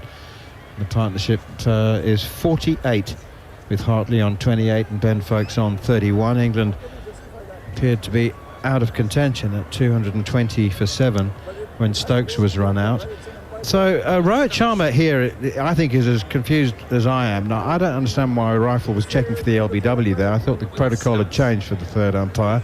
Rohit Sharma's in animated conversation. Who else is around him, KP? He's got 4 senior pros around him as well, hasn't he? He's got Jasprit Bumrah in there. And Asking, how can you justify this? How can you justify that? That's what he was saying to Gaffney, but it wasn't Gaffney, it was poor Rifle. He was right next to the stumps. I was trying to find if we could turn the stumps up in our ears, and I don't think we can. Are any of these here for the stumps? None for the stumps? That's a pity, because Rohit Sharma was very, very upset. He's still upset. He's simmering. He's fuming. Yeah. He's still not gone back to slip. He's annoyed. Takes a lot to get Rohit Sharma annoyed. See, very, very hesitant to say this of any authority, but my initial reaction was that Paul Rifle's got the protocol wrong as third umpire there, checking for LBW. I think he's reverted to habit. Anyway. Why? What is the protocol? LBW has now been taken out of the equation when the appeal is for a catch. Got it. And I think that like old habits die hard. But anyway, Rohit is very upset. But still checking. They're still checking. Everyone's still looking at the big screen. Rohit has... See, everybody's confused. Rohit's angry. A number of the Indian players are very angry. Ashwin is confused. And finally, we get on with the action as Ashwin is in again. Hartley drives. Lovely delivery. Shot, out towards the sweeper on the cover boundary. Did it seem to you that Rifle started to check for the LBW and then didn't complete the process? So it seemed to me like he's gone, oh, actually, I shouldn't be doing this, and didn't complete the process. And I think that's why Rohit was cross. Yeah. You know, complete the process for LBW. Yeah. He said it's not out. The LBW is not out. So he was seeing something that we weren't seeing on the TV monitor. Normally there is a full process that you go through, which you do see. So that's where the tension has come from. Rohit Sharma standing next to Maria Rasmus now, still at the change of the over, and he's having a discussion with the umpire. Ollie Robinson has run on to give the two batters a drink. I think tactics have been spoken about in the rooms in the England, and a message has come out to the batters. I think England are thinking, okay, we have a partnership here of 49 from 62. India's rattled. You could see that by the way in which they dealt with that decision from Paul Rifle upstairs. And England might say to the two batters, and what Ollie Robinson may have come onto the wicket to say is, in one-day cricket, you take as deep as you can. You put pressure on the bowlers, you put pressure on the opposition. MS Dhoni always used to say, take the game deep, take the game deep. There are still 41 overs left in the day, plus that extra half an hour. England only need 130 runs. Don't give it away, just bat. Well, I'll go to the foot of our stairs. Mukesh Kumar's coming on to bowl. I wasn't expecting to see him today. From the far end, the Dr. Vizzy end. In he bowls, right arm over, and Hartley is getting this out to deep point, and they will take a single. Umpire Harmison's been looking over that last appeal, and because it was an appeal for catch, which came off of the forearm, by definition, the umpire has said it's not out LBW on the field of play, because he thought the appeal was for a catch. So it all got very confusing, but I'm sure we got the right decision there, Goffey. Yeah, I don't think they go to the secondary decision. They used to do that, didn't they? So the appeal was for caught behind. So yeah, they don't go with the secondary decision. That's what I thought. But listen, we're all confused. I'll try and ask around at the end of play today and get the exact wording on that one. It may not make a difference, but who knows? 129. What I hope the England players are not confused about is they've got a partnership that's got to 50 now, and India making some changes. You've got Mukesh Kumar coming back on, who, quite rightly, he hasn't been bowling well. In he goes. That's a long way down leg side. In a white ball game, that's a very easy wide to call, but nothing will get called there. He's in his third over. He's bowled 2.2, 0 for 20. so far, Mukesh. So it's somewhat of a surprise to see him. Well, if he doesn't bowl well in this spell, I don't think we'll be seeing him again in the series. Let's be straight about it. He's bowled poorly. Not got his line, his length right, and he's got opportunity here. He's on his way in and he bowls to Folkes. Folkes just punches out to extra cover and there is no run. He's got an opportunity to bowl India to victory and tie the series up at 1 each. England 129 runs to win. Good partnership here between Hartley and Folkes. Yeah, absolutely. 50 from 65 balls these two have put on.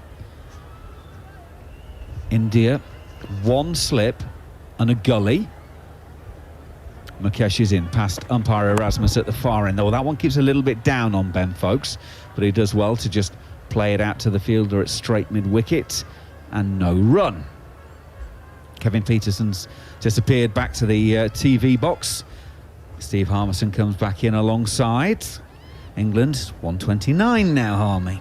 Yeah, 129 and belief still on. While Folkes and Hartley are there, 50 off 66. It's been a good partnership. Mukesh Kumar has come on. I'm surprised to see come on, but it's Rohit Sharma again. He did this in the first inning, just having a look to see if it's reverse swinging. In comes Mukesh, running towards us again. That keeps a little bit low. Folkes does well and exaggeratedly holds the position as he plays it out on the offside, no run. I wasn't expecting Mukesh to get too many bowls in this game, and possibly in his career, because the way Rohit Sharma's treated him in the last 4 days, I think he was assigned to the selectors that, you know, he's a bit different to Siraj and Shami for when they come back. Avesh Khan's in the squad as well. Avesh Khan, Prasad Krishna, who went to South Africa, yeah, who did well in the last IPO. In comes Mukesh from the far end, hits the middle of the Folkes bat, pushes to mid-off. They will take a single, England. 271 for 7. 64 overs gone here on TalkSport 2, and England need 128 more runs to win. A bizarre case of affairs we've just had for the last 5-10 minutes, Macca. It was... I don't think anybody really knew what was going on. Appealing for catch, appealing for LBW. I actually think Paul Rifle got it wrong, because the rules, I think the rules have changed where you can't be done, you can't go to the DRS for everything. It's a case of what you're going for, and because of what you're going for, they've gone for the catch. Shouldn't have had a look at the LB. So I think that's how it works, I think that's just the stumping, because what they were doing is everyone was appealing for stumpings, so that the whole. I thought DRS it changed for the whole. I don't think so. I thought it changed for the whole lot, which is he makes his decision for for court, and not for LBW. No, so teams were gaming the system. Australia was really good at this, at appealing for a stumping for absolutely everything, and then getting a full DRS done. And then other teams worked out what they were doing and started copying it as well. Jasprit Bumrah goes in and bowls. There's a thick outside edge from Folkes that flies between second slip and gully. Neither of them move, and it goes away for 4 more. 2-7, 5 for 7, 124 more runs to win. If you're going to flash hard.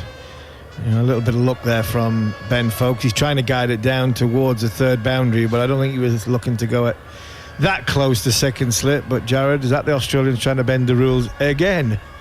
They were completely within the rules, Harmy. Understood the playing conditions, understood the laws. Maybe the people who wrote them should read them once in a while. Proof, if ever it were needed. The law is one thing, the spirit of it is another. So on the other, so to go back on what happened, then obviously Chris Gaffney has said to the third umpire and Paul Rifle that in his eyes LBW wasn't out, and that's why the two agreed. umpires' calls for LBW was given as not out. Gully's moved to third slip. In goes Bumrah. It is Folkes off of the back foot, pushing out on the offside. and there is no run. I knew one law had changed. I just didn't know which order it was. I was listening. That was like being at school. I was paying a little bit of attention, but never really got the full story. Well, if you watch the World Cup, it got ridiculous because the wicketkeepers were taking the bails off every ball just in case that they could get a free review out of it. And it was like, at a certain point, you just have to move on from that. So I think that was the logical decision to make. I think we had one in this game as well where there was a stumping and a catch at the same time. I think Barrett went up. I think that might have been yesterday. Bumrah goes in, and it's a ball that hurries on to Foakes. He keeps it out. 65 balls. Ben Foakes has been there 66 now. 36 not out. Tom Hartley has been there for 36 balls for 30 not out. These two have put on 55.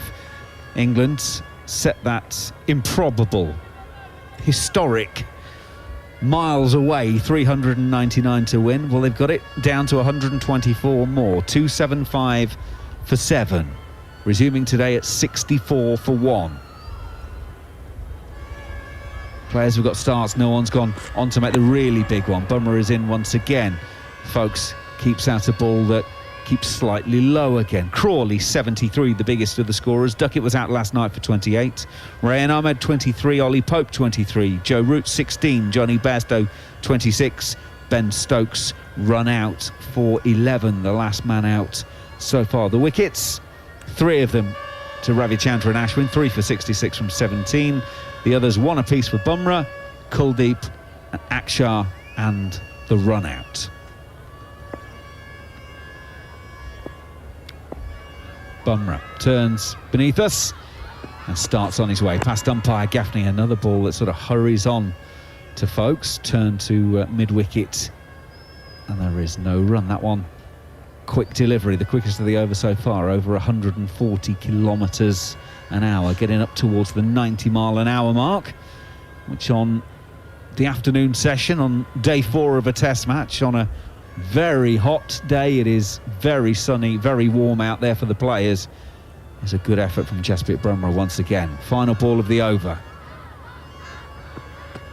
Goes in and bowls, and it's a return catch.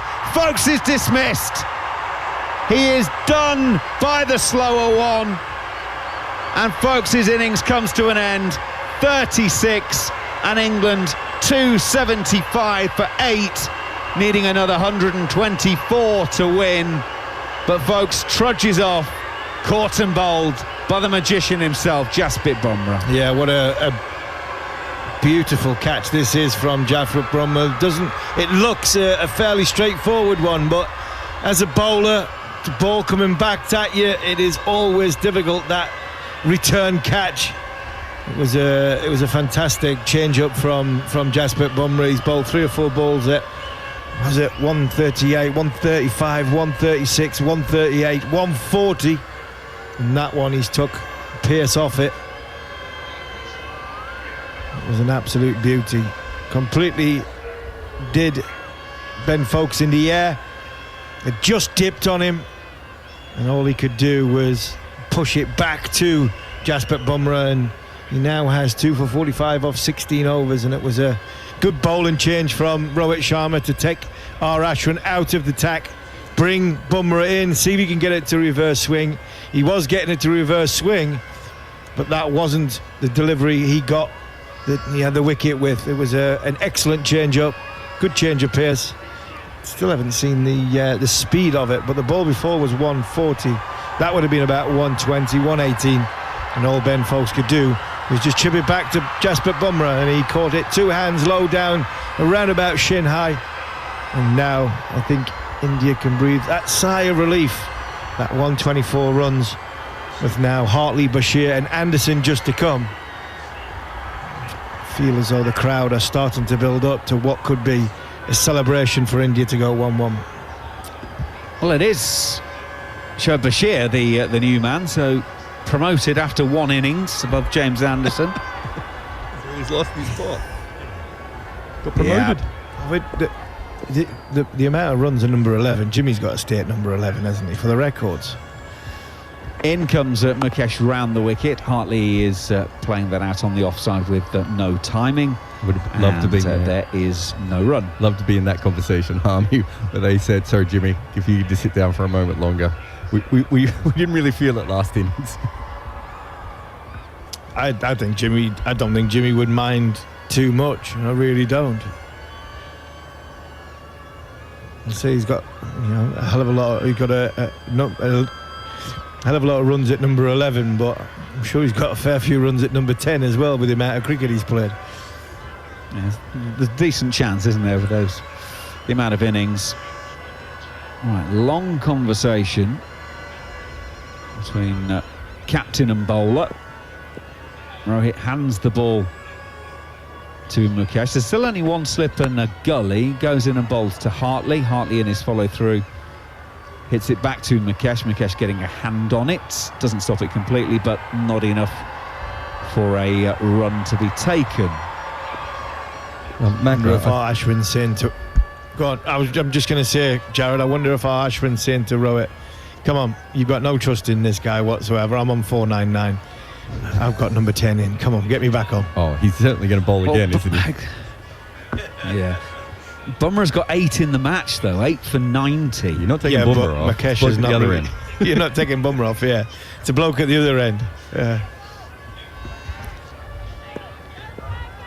And in he comes. On his way, right arm around the wicket. Fenced that down the leg side. I'm not sure Hartley got anything on it. No, he didn't. 4 byes is the signal from Murray Erasmus. So it's 4 more to the total. 279 for 8. All donations gratefully received as far as England are concerned. Ashwin running up to Rohit at the moment going, did you see that last ball? Surely this guy can't keep going. Exactly. Just on what England have done here, it is worth saying that this is now the 9th highest score ever in a 4th innings in India. And it is currently the 2nd highest score in a 4th innings by a touring team in India. If they go past 300, it will be the highest ever. So it's, it's a slightly different pitch than we sometimes see in the 4th innings, but still. Mukesh goes in, bowls. Play and a miss by Hartley. It looks like there's an appeal. And KS Barrett has got the ball in his gloves and has run all the way to mid-off to where the captain is. And they are going to review it. I didn't hear a sound through the stump mic. You and Ashwin also KS Barrett ran... Yes. KS Barrett ran all the way to the captain to say we need to review it. Even the mid-off and mid-on were positive that there was a noise there, so that was clearly a noise. On first, please. So we start the process. And now we're going to get our first replay. It's a short ball. And it's close. We'll check with Aldridge, please. I think he's missed it. I think it's close to the bat. It is very, very close to the bat. Getting through. Keep going, yep. No, nothing there. Clear gap between bat and ball. There's a bit of begging going on from Mukesh Kumar. He's not had the best of Test matches, and he was desperate for a wicket. And his captain backs him up by going to the DRS, but I think that sums his game up. He hasn't had the greatest of games, and now burnt to review. Yeah, 4 byes and a burnt review in and over. India have 1 left for the record. I wonder what noise they all seem to hear. Yes, Mukesh goes in from the Dr. Vizzy end and beats Hartley on this occasion. That is through to KS Barrett. He takes, and there is no run. And just looking, so Jaiswal is at slip. There's a gully, short extra cover, mid-wicket, mid-on. Now deep square leg is coming in. He's going to run past the square leg umpire and keep going. And that will be Patidar coming into first slip. So India reinforce the slip cordon and are now wanting the fielder at the 3rd boundary to come in. and that will be a backward point. So if you are going to slash hard, Tom Hartley, because they brought them in. Go up and over if you need to. In comes Mukesh for the final ball of the over, and he had a fence at that one, did Tom Hartley, but makes no contact. End of the over, 66 gone here on TalkSport 2. 279 for 8 is the scoreline, so England need another theoretical 120 to win this game. Yeah, 120 to win. Excellent partnership from Ben Foakes and Tom Hartley, showing the character of this group. You know, they really did ask questions of Rohit Sharma. You had to turn to his seamers. Jasprit Bumrah's come on, an excellent bit of bowling, back of a length, in around that 138, 140 mark, and then had to change up to early 120s, and unfortunately for Ben Foakes, he didn't pick it, and he just guided it back to him, and I think that was the final nail probably in the England coffin. But it's been a great effort. I thought they bowled exceptionally well in the third innings of this match, and I've put a gallant fight up in the second part of this fourth innings. But unfortunately for England, 399 is, even for this team, looks as though it's just going to be too far out of reach. They have batted very, very well in this fourth innings, but to chase anywhere near 400 in India is nearly impossible. Shoaib Bashir to face his first ball from Jasprit Bumrah. Comes forward, plays defensively out on the offside, no run. You mentioned that it's been tough for the umpires in this game. We say goodbye to Paul Rifle, Chris Gaffney and Maria Erasmus after this one, as the gang gets back together for Rajkot starting on the 15th of February. It'll be Kumar Dharmasena, Joel Wilson and Rod Tucker, our umpiring group for that one. And there'll be a new match referee as well. Richie Richardson will head back to the Caribbean with Jeff Crow arriving. So it'll be a whole new crew coming in. Bumrah turns beneath us. 3 slips are waiting behind Shoaib Bashir. He gets one down the leg side, which he tries to flick away. Doesn't get anything on it. And once again, there's no run. In talking about the umpires, I'm not sure Chris Gaffney's had the best game of his Test match career. I think Maria Erasmus has had a good game at the other end. There's 1 or 2 decisions I think have gone against England. Well, I've just seen the spinner starting to warm up, but it's not Ashwin. Looked like Akshar was starting to wheel his arms around. In goes Bumrah once again. He takes Shoaib Bashir on the pad, wants that one. Nothing from the umpire. Now India have got a decision to make because they've only got 1 review left. High, I think. It nipped back. It looks as though it's nipped back, and I think it's hit him high, and I think it's possibly done too much. Right. I think the review clock now has hit 0, so we will get a review. It's hit him above the knee roll and is going miles down the leg side with the inducker. Other than that, it was a good shout. Yeah, it was a very good appeal. They all went up, very confident. Just a little bit of a clear of the voice box, but we wouldn't hit another set above or down the leg side. Barrett might have fancied it. Bumrah in once again. Shoaib Bashir gets bat on this one.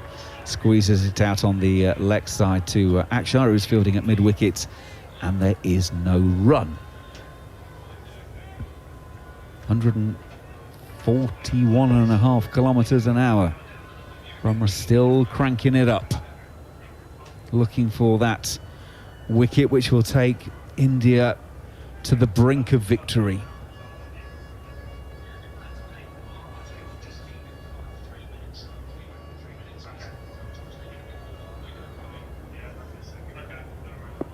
Field gets into place. Bashir is very still at the crease, now bends his knees waiting for Bumrah. Bumrah bowls a back of the hand slower ball that barely hits the cut pitch outside the off stump and is called wide and was very close to being a no ball for not actually landing on the strip. He's walking back with the biggest grin on his face you've ever seen, because very rarely do you get a chance to try something like that in a match.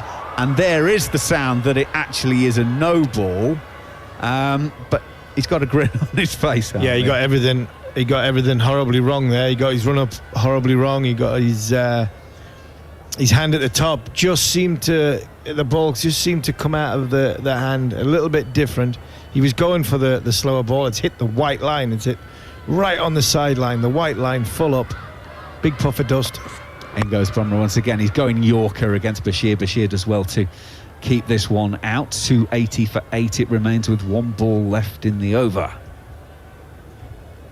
Yeah, it was a no ball for overstepping just, but if you don't actually land it on the cut strip, it's not a wide, it's a no ball now. No free hits in test matches though. Do wonder if they should change that. Just make it standardised throughout cricket. Make life easy for everyone so we can all understand it. That's one for another day. Let's worry about that then. I don't think it matters to Ben Stokes' team. Well, fair point. Every ball's a free hit. Bumrah in, and it's a play and a miss. It's a wafty play and a miss, but it is a miss, more importantly, for Bashir.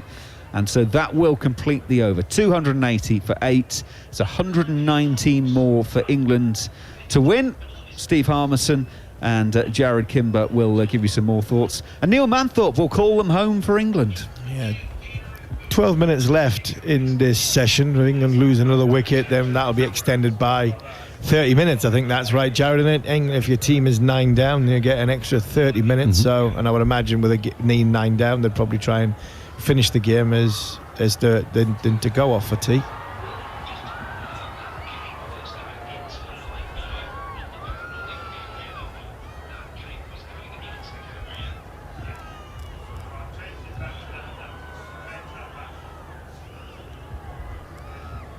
$208 for 8. So, Neil Manthorpe with 119 required. Yes, I am. Sorry, Jared. I was. We just Untwisting it's yourself? at that stage of the Test match.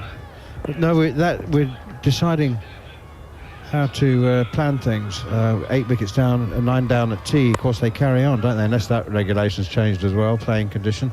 Driven this time, square of the wicket by Hartley. Straight to cover, and there's no run. They do still carry on, don't they? 9 down, extra half hour. Extra half an hour. I think that's the norm. 9 down, probably to try and get the game finished.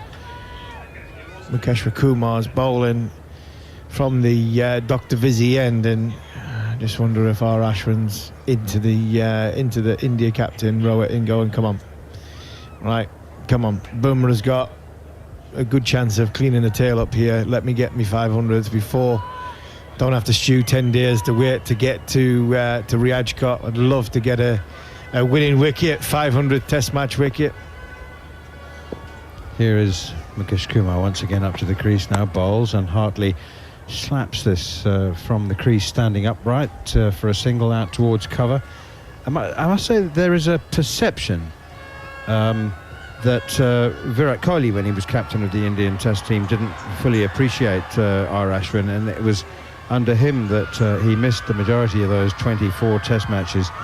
But Ashwin himself always says, look, Virat preferred Jadeja for the all-round package, and that's understandable. He bats better than me, he feels better than me, and he's as good a spinner as me. But I have to say that if I was Rohit Sharma, I really wouldn't want to leave Ashwin on 499 Test wickets. It's there are 8 days to go before Rajkot. Here is Mukesh Kumar once again bowls. Edge gone, taken by keeper Shikhar Bharat. Shoaib Bashir's on his way. England are 9 down. India are going to win the Test match. It's going to be 1-1 going to the 3rd. And it's a beauty just outside off stump. Shoaib Bashir has to play at it, just pushes at it tentatively, finds the outside edge, getting the ball's reverse swinging. This time he's trying to take it away from the young right-hander's bat. He's just managed to catch the outside edge, and elation for Mukesh Kumar. He's tried very, very hard. He's not been trusted too much in this Test match by his captain. He's been rewarded with a wicket though. As Shoaib Bashir goes for no after 8 balls, in England are 281 for 9 of 67.3 overs, 118 runs behind. And the great Jimmy Anderson walks out to Visakhapatnam and the arena, with a county colleague, Tom Hartley, who for me has fought brilliantly in this innings. He's bowled well in this Test match, and he's fought gallantly in this fourth innings. He's got 31 or 44, but unfortunately, it's not going to be enough, Jared. No, and can you guys see, is R. Ashwin currently doing the most extensive warm-ups of any human being? Oh, he's got the ball in his hand. I can see him now, just having a chat to Rohit. Yeah, he's got the ball in his hand, talking to Rohit Sharma. Just saying to Rohit, I think it looks He's good actually... for me. He's saying to Mukesh Kumar, can you just do a hammy or something? Do you know what he was actually doing? I'll finish the over for you. He was shining the wrong side of the ball, Manas, to try and stop the reverse swing from happening. Always thinking one step ahead. Anti-reverse swing. I mean, surely getting Jimmy Anderson on a reverse sweep is the perfect way to bring up your 500th wicket. Cannot think of anything more fitting. The man with more. I think they have the two most left-hand wickets of all time. Is that right? I think they're number 1 and 2 on the list for destroying left-handers. Jimmy Anderson and Ashwin. Ashwin's obviously number 1 by a distance, but I thought Stuart Broad was. No, that was only late career he got good. Left-handers. Very late career. Right. He used to be quite terrible. Do you remember Graham Smith against Stuart Broad early on? That was a bit one-sided, wasn't it? A little bit. Well, 3 slips for Jimmy Anderson. Mukesh Kumar's got 3 balls to try and win this Test match at Jimmy Anderson, potentially. 3 slips, backward point, short catching cover, literally and positionally. Sarfaraz Khan, mid-off, mid-on, mid-wicket. Here's Mukesh Kumar, bowls to Jimmy Anderson. Oh, beats him outside the off-stump, kept low. That was, actually beat him more for the lack of bounce than any sideways movement. Yeah, just rolled along the floor, didn't it? It has done from around the wicket. Talked about the plates that's opening up more and more throughout this Test match. And it has, as today's gone, it's deteriorated a lot faster as you'd expect on day 4.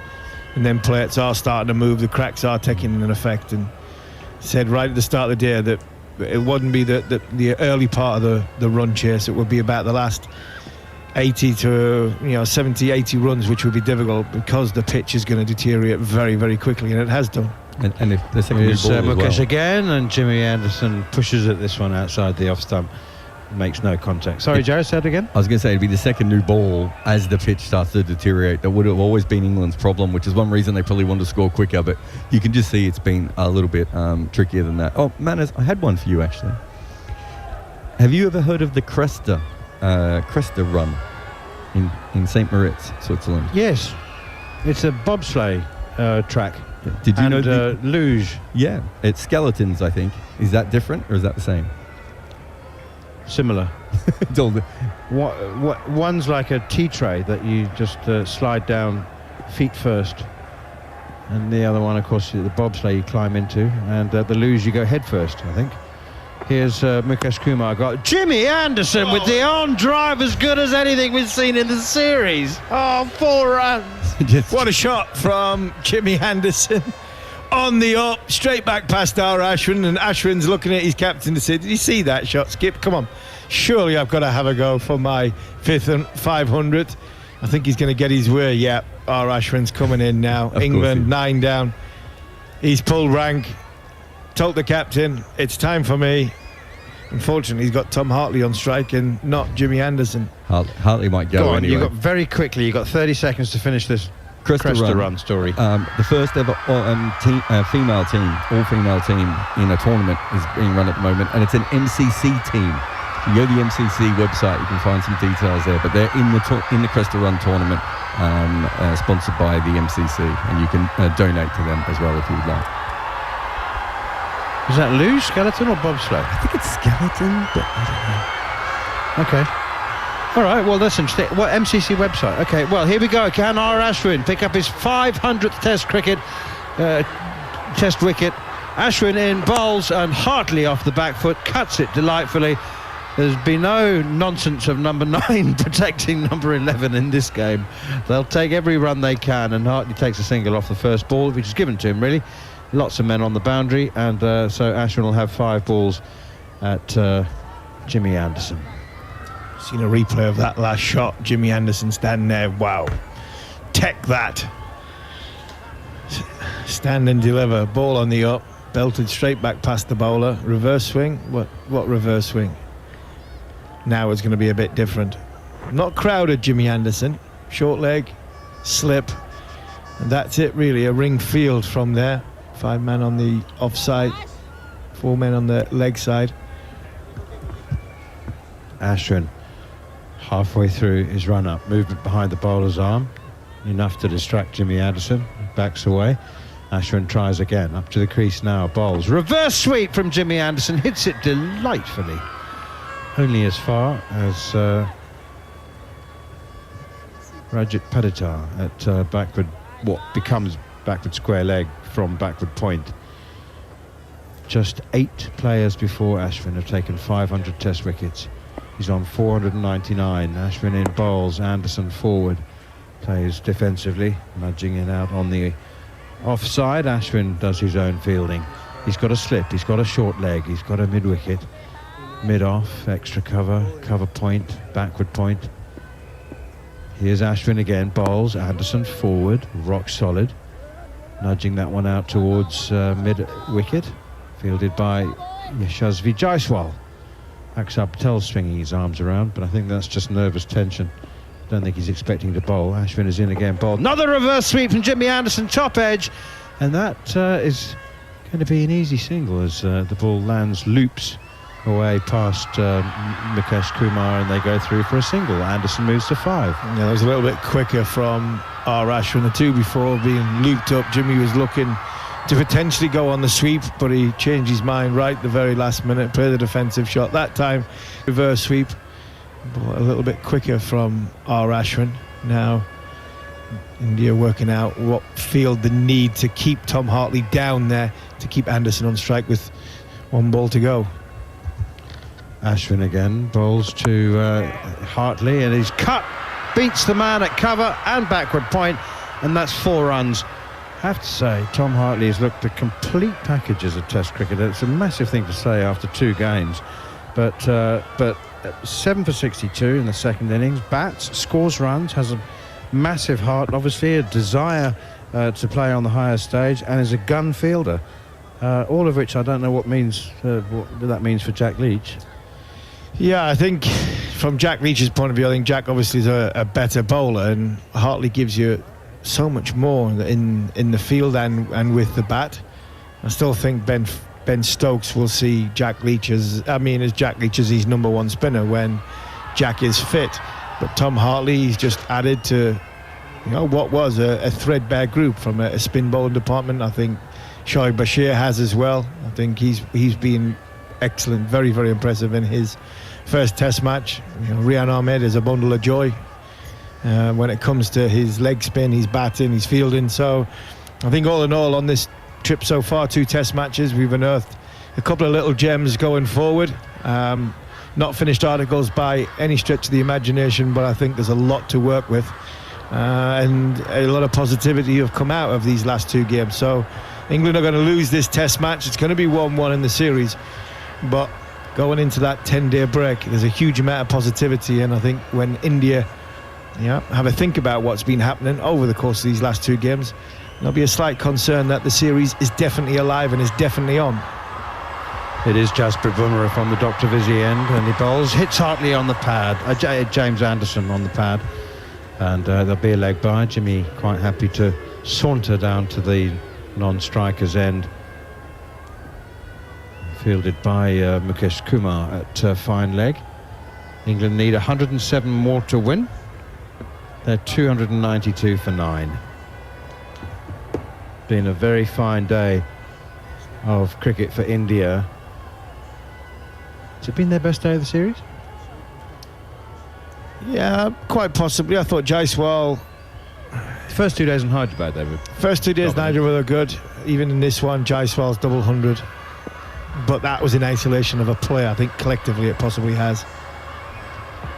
Bumrah loses his run-up, which is quite hard to do because it's very small. But he's... as he transitioned between the stuttering stumbling walk bit into the running bit. The transition didn't work. Yeah. The hop, skip and jump bit just missed the skip out. You know, that's what he's... it must be so hard to face, because all of a sudden it is a hop, skip and a jump, and then a bang, it just hits you. 3 slips waiting in anticipation as Bumrah is in. Bowls. Bowled him! Hardly loses his off stump. Jasprit Bumrah has finished the Test match in style. And England have been bowled out for 292. India win by 106 runs to square the series. The mouth-watering prospect of 3 Test matches still to come. Jasprit Bumrah, wonderful, 3 for 46 to go with R. Ashwin's 3 for 72. Too much for England to do on the final day, and despite Zak Crawley's 73 and very fine 30s from Ben Foakes 36 and Tom Hartley 36 as well, it's been India's day on the 4th day at the Vizag Stadium, and England's dreams of chasing 399 ending not with a whimper, because it's been entertaining, but it was just too much in the end. Just too much. It had to be. Jasprit Bumrah, what a Test match he has. 6 in the first, 3 in the second. He's been absolutely magnificent for his team, for his country, and a fitting way to finish the Test match, because he has been a real class apart. Ashwin has bowled nicely, but Jasprit Bumrah is the reason why India, along with Jaiswal, India are walking off and walking into that 10-day gap with the series 1-1. It's been a great Test match here in Vizag. It's been a one well supported by the locals. Fantastic support from the England travelling party. I think England have got a lot to be proud of in the way they've performed in this Test match. Runs in the first innings, well, that's possibly what cost them. But for me, the way this England team is battling, the way they're shaping up, they're young spinners. I think there's a lot of positivity to go for the next 3 Test matches. But in Jasprit and in Jimmy Anderson in this Test match, we've seen no matter what wicket you can play on around the world, there is room for unbelievable pace bowlers, especially with high quality, and that's what we've seen this week. Anderson was magnificent, but Jasprit Bumrah, rightly so, will probably challenge Jaiswal for man of the match, and I would just give him it because I'm a bowler. He was absolutely brilliant this week, and rightly so, he's on the winning side. Darren Gough? Well, we can all wake up now. 399 to win. We all dreamed the dream. We thought it was possible, purely because of the way this England team have played now for a long period of time. They play to win. They play to lose. They never play for draws. So we knew there was going to be a result today, one way or the other, and they fell short, as we all thought. Yesterday we were talking about 300 would have been a great chase, and we weren't far off. 292 all out England, chasing that magic 399. India can breathe a sigh of relief. They're back in the series. It's 1-1. What a game of cricket. What a series. England versus India on TalkSport 2. Fantastic. Chetan Narula, India were under pressure coming into this Test match, something we didn't think we'd say before the series began. That pressure increased, not just the weight of expectation, but the injuries to KL Rahul and Ravindra Jadeja, which ruled them out of this Test match. They were asked some questions in Hyderabad that they never expected to be asked, and to be honest, they didn't always have the answers. And they were asked questions again here in Visakhapatnam, but they have had the answers, and the questions they asked were harder than England's. And I have to say that nobody could have the slightest doubt that they're good value for this win. Oh, absolutely. I think in Hyderabad, as we mentioned earlier, India did not know what to expect, and accordingly weren't properly prepared to take on the English challenge. Now having sampled baseball in Hyderabad, if I can say so, they were probably better prepared in terms of planning, in terms of execution at every point in this Test match. Just felt like India had the answers, whether it was field settings or which spinners to bowl, how to counter the reverse sweep, when to bring on Bumrah, how to use Mukesh Kumar, even if very, very sparingly. So I thought India were well prepared. They executed their plans much better. And for all the problems that you've highlighted, Neil, I think the reaction from Rohit Sharma when that last wicket fell said everything. He was desperate for India to come back, given the strength of his side, given the issues that had been, he had been dealing with in terms of team personnel. And while Bumrah and the other teammates were celebrating, that huge shout, huge roar that Rohit Sharma let off, that was more in relief, I thought, than in jubilation.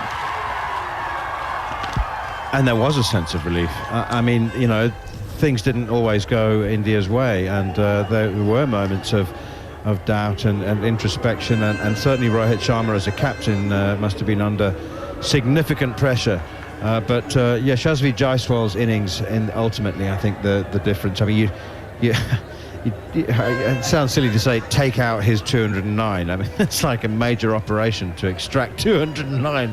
But had it not been for that, then this would be a very different looking Test match. Oh, absolutely. India probably left a few runs, in the first innings, as we had hotly debated. Yashasvi Jaiswal, I mean, a superstar is born. I mean, he's arrived with a bang. He's played a lot of, before this, a lot of cricket outside India, but he's come on home soil. He scored a very, very fluent half-century in the first Test match. Now he's backed it up by 100, a Test 100, which is now into a double 100. So, yeah, a superstar is born. Indian batting could be in safe hands with both him and Shubman Gill leading the charge for the next 4-5 years.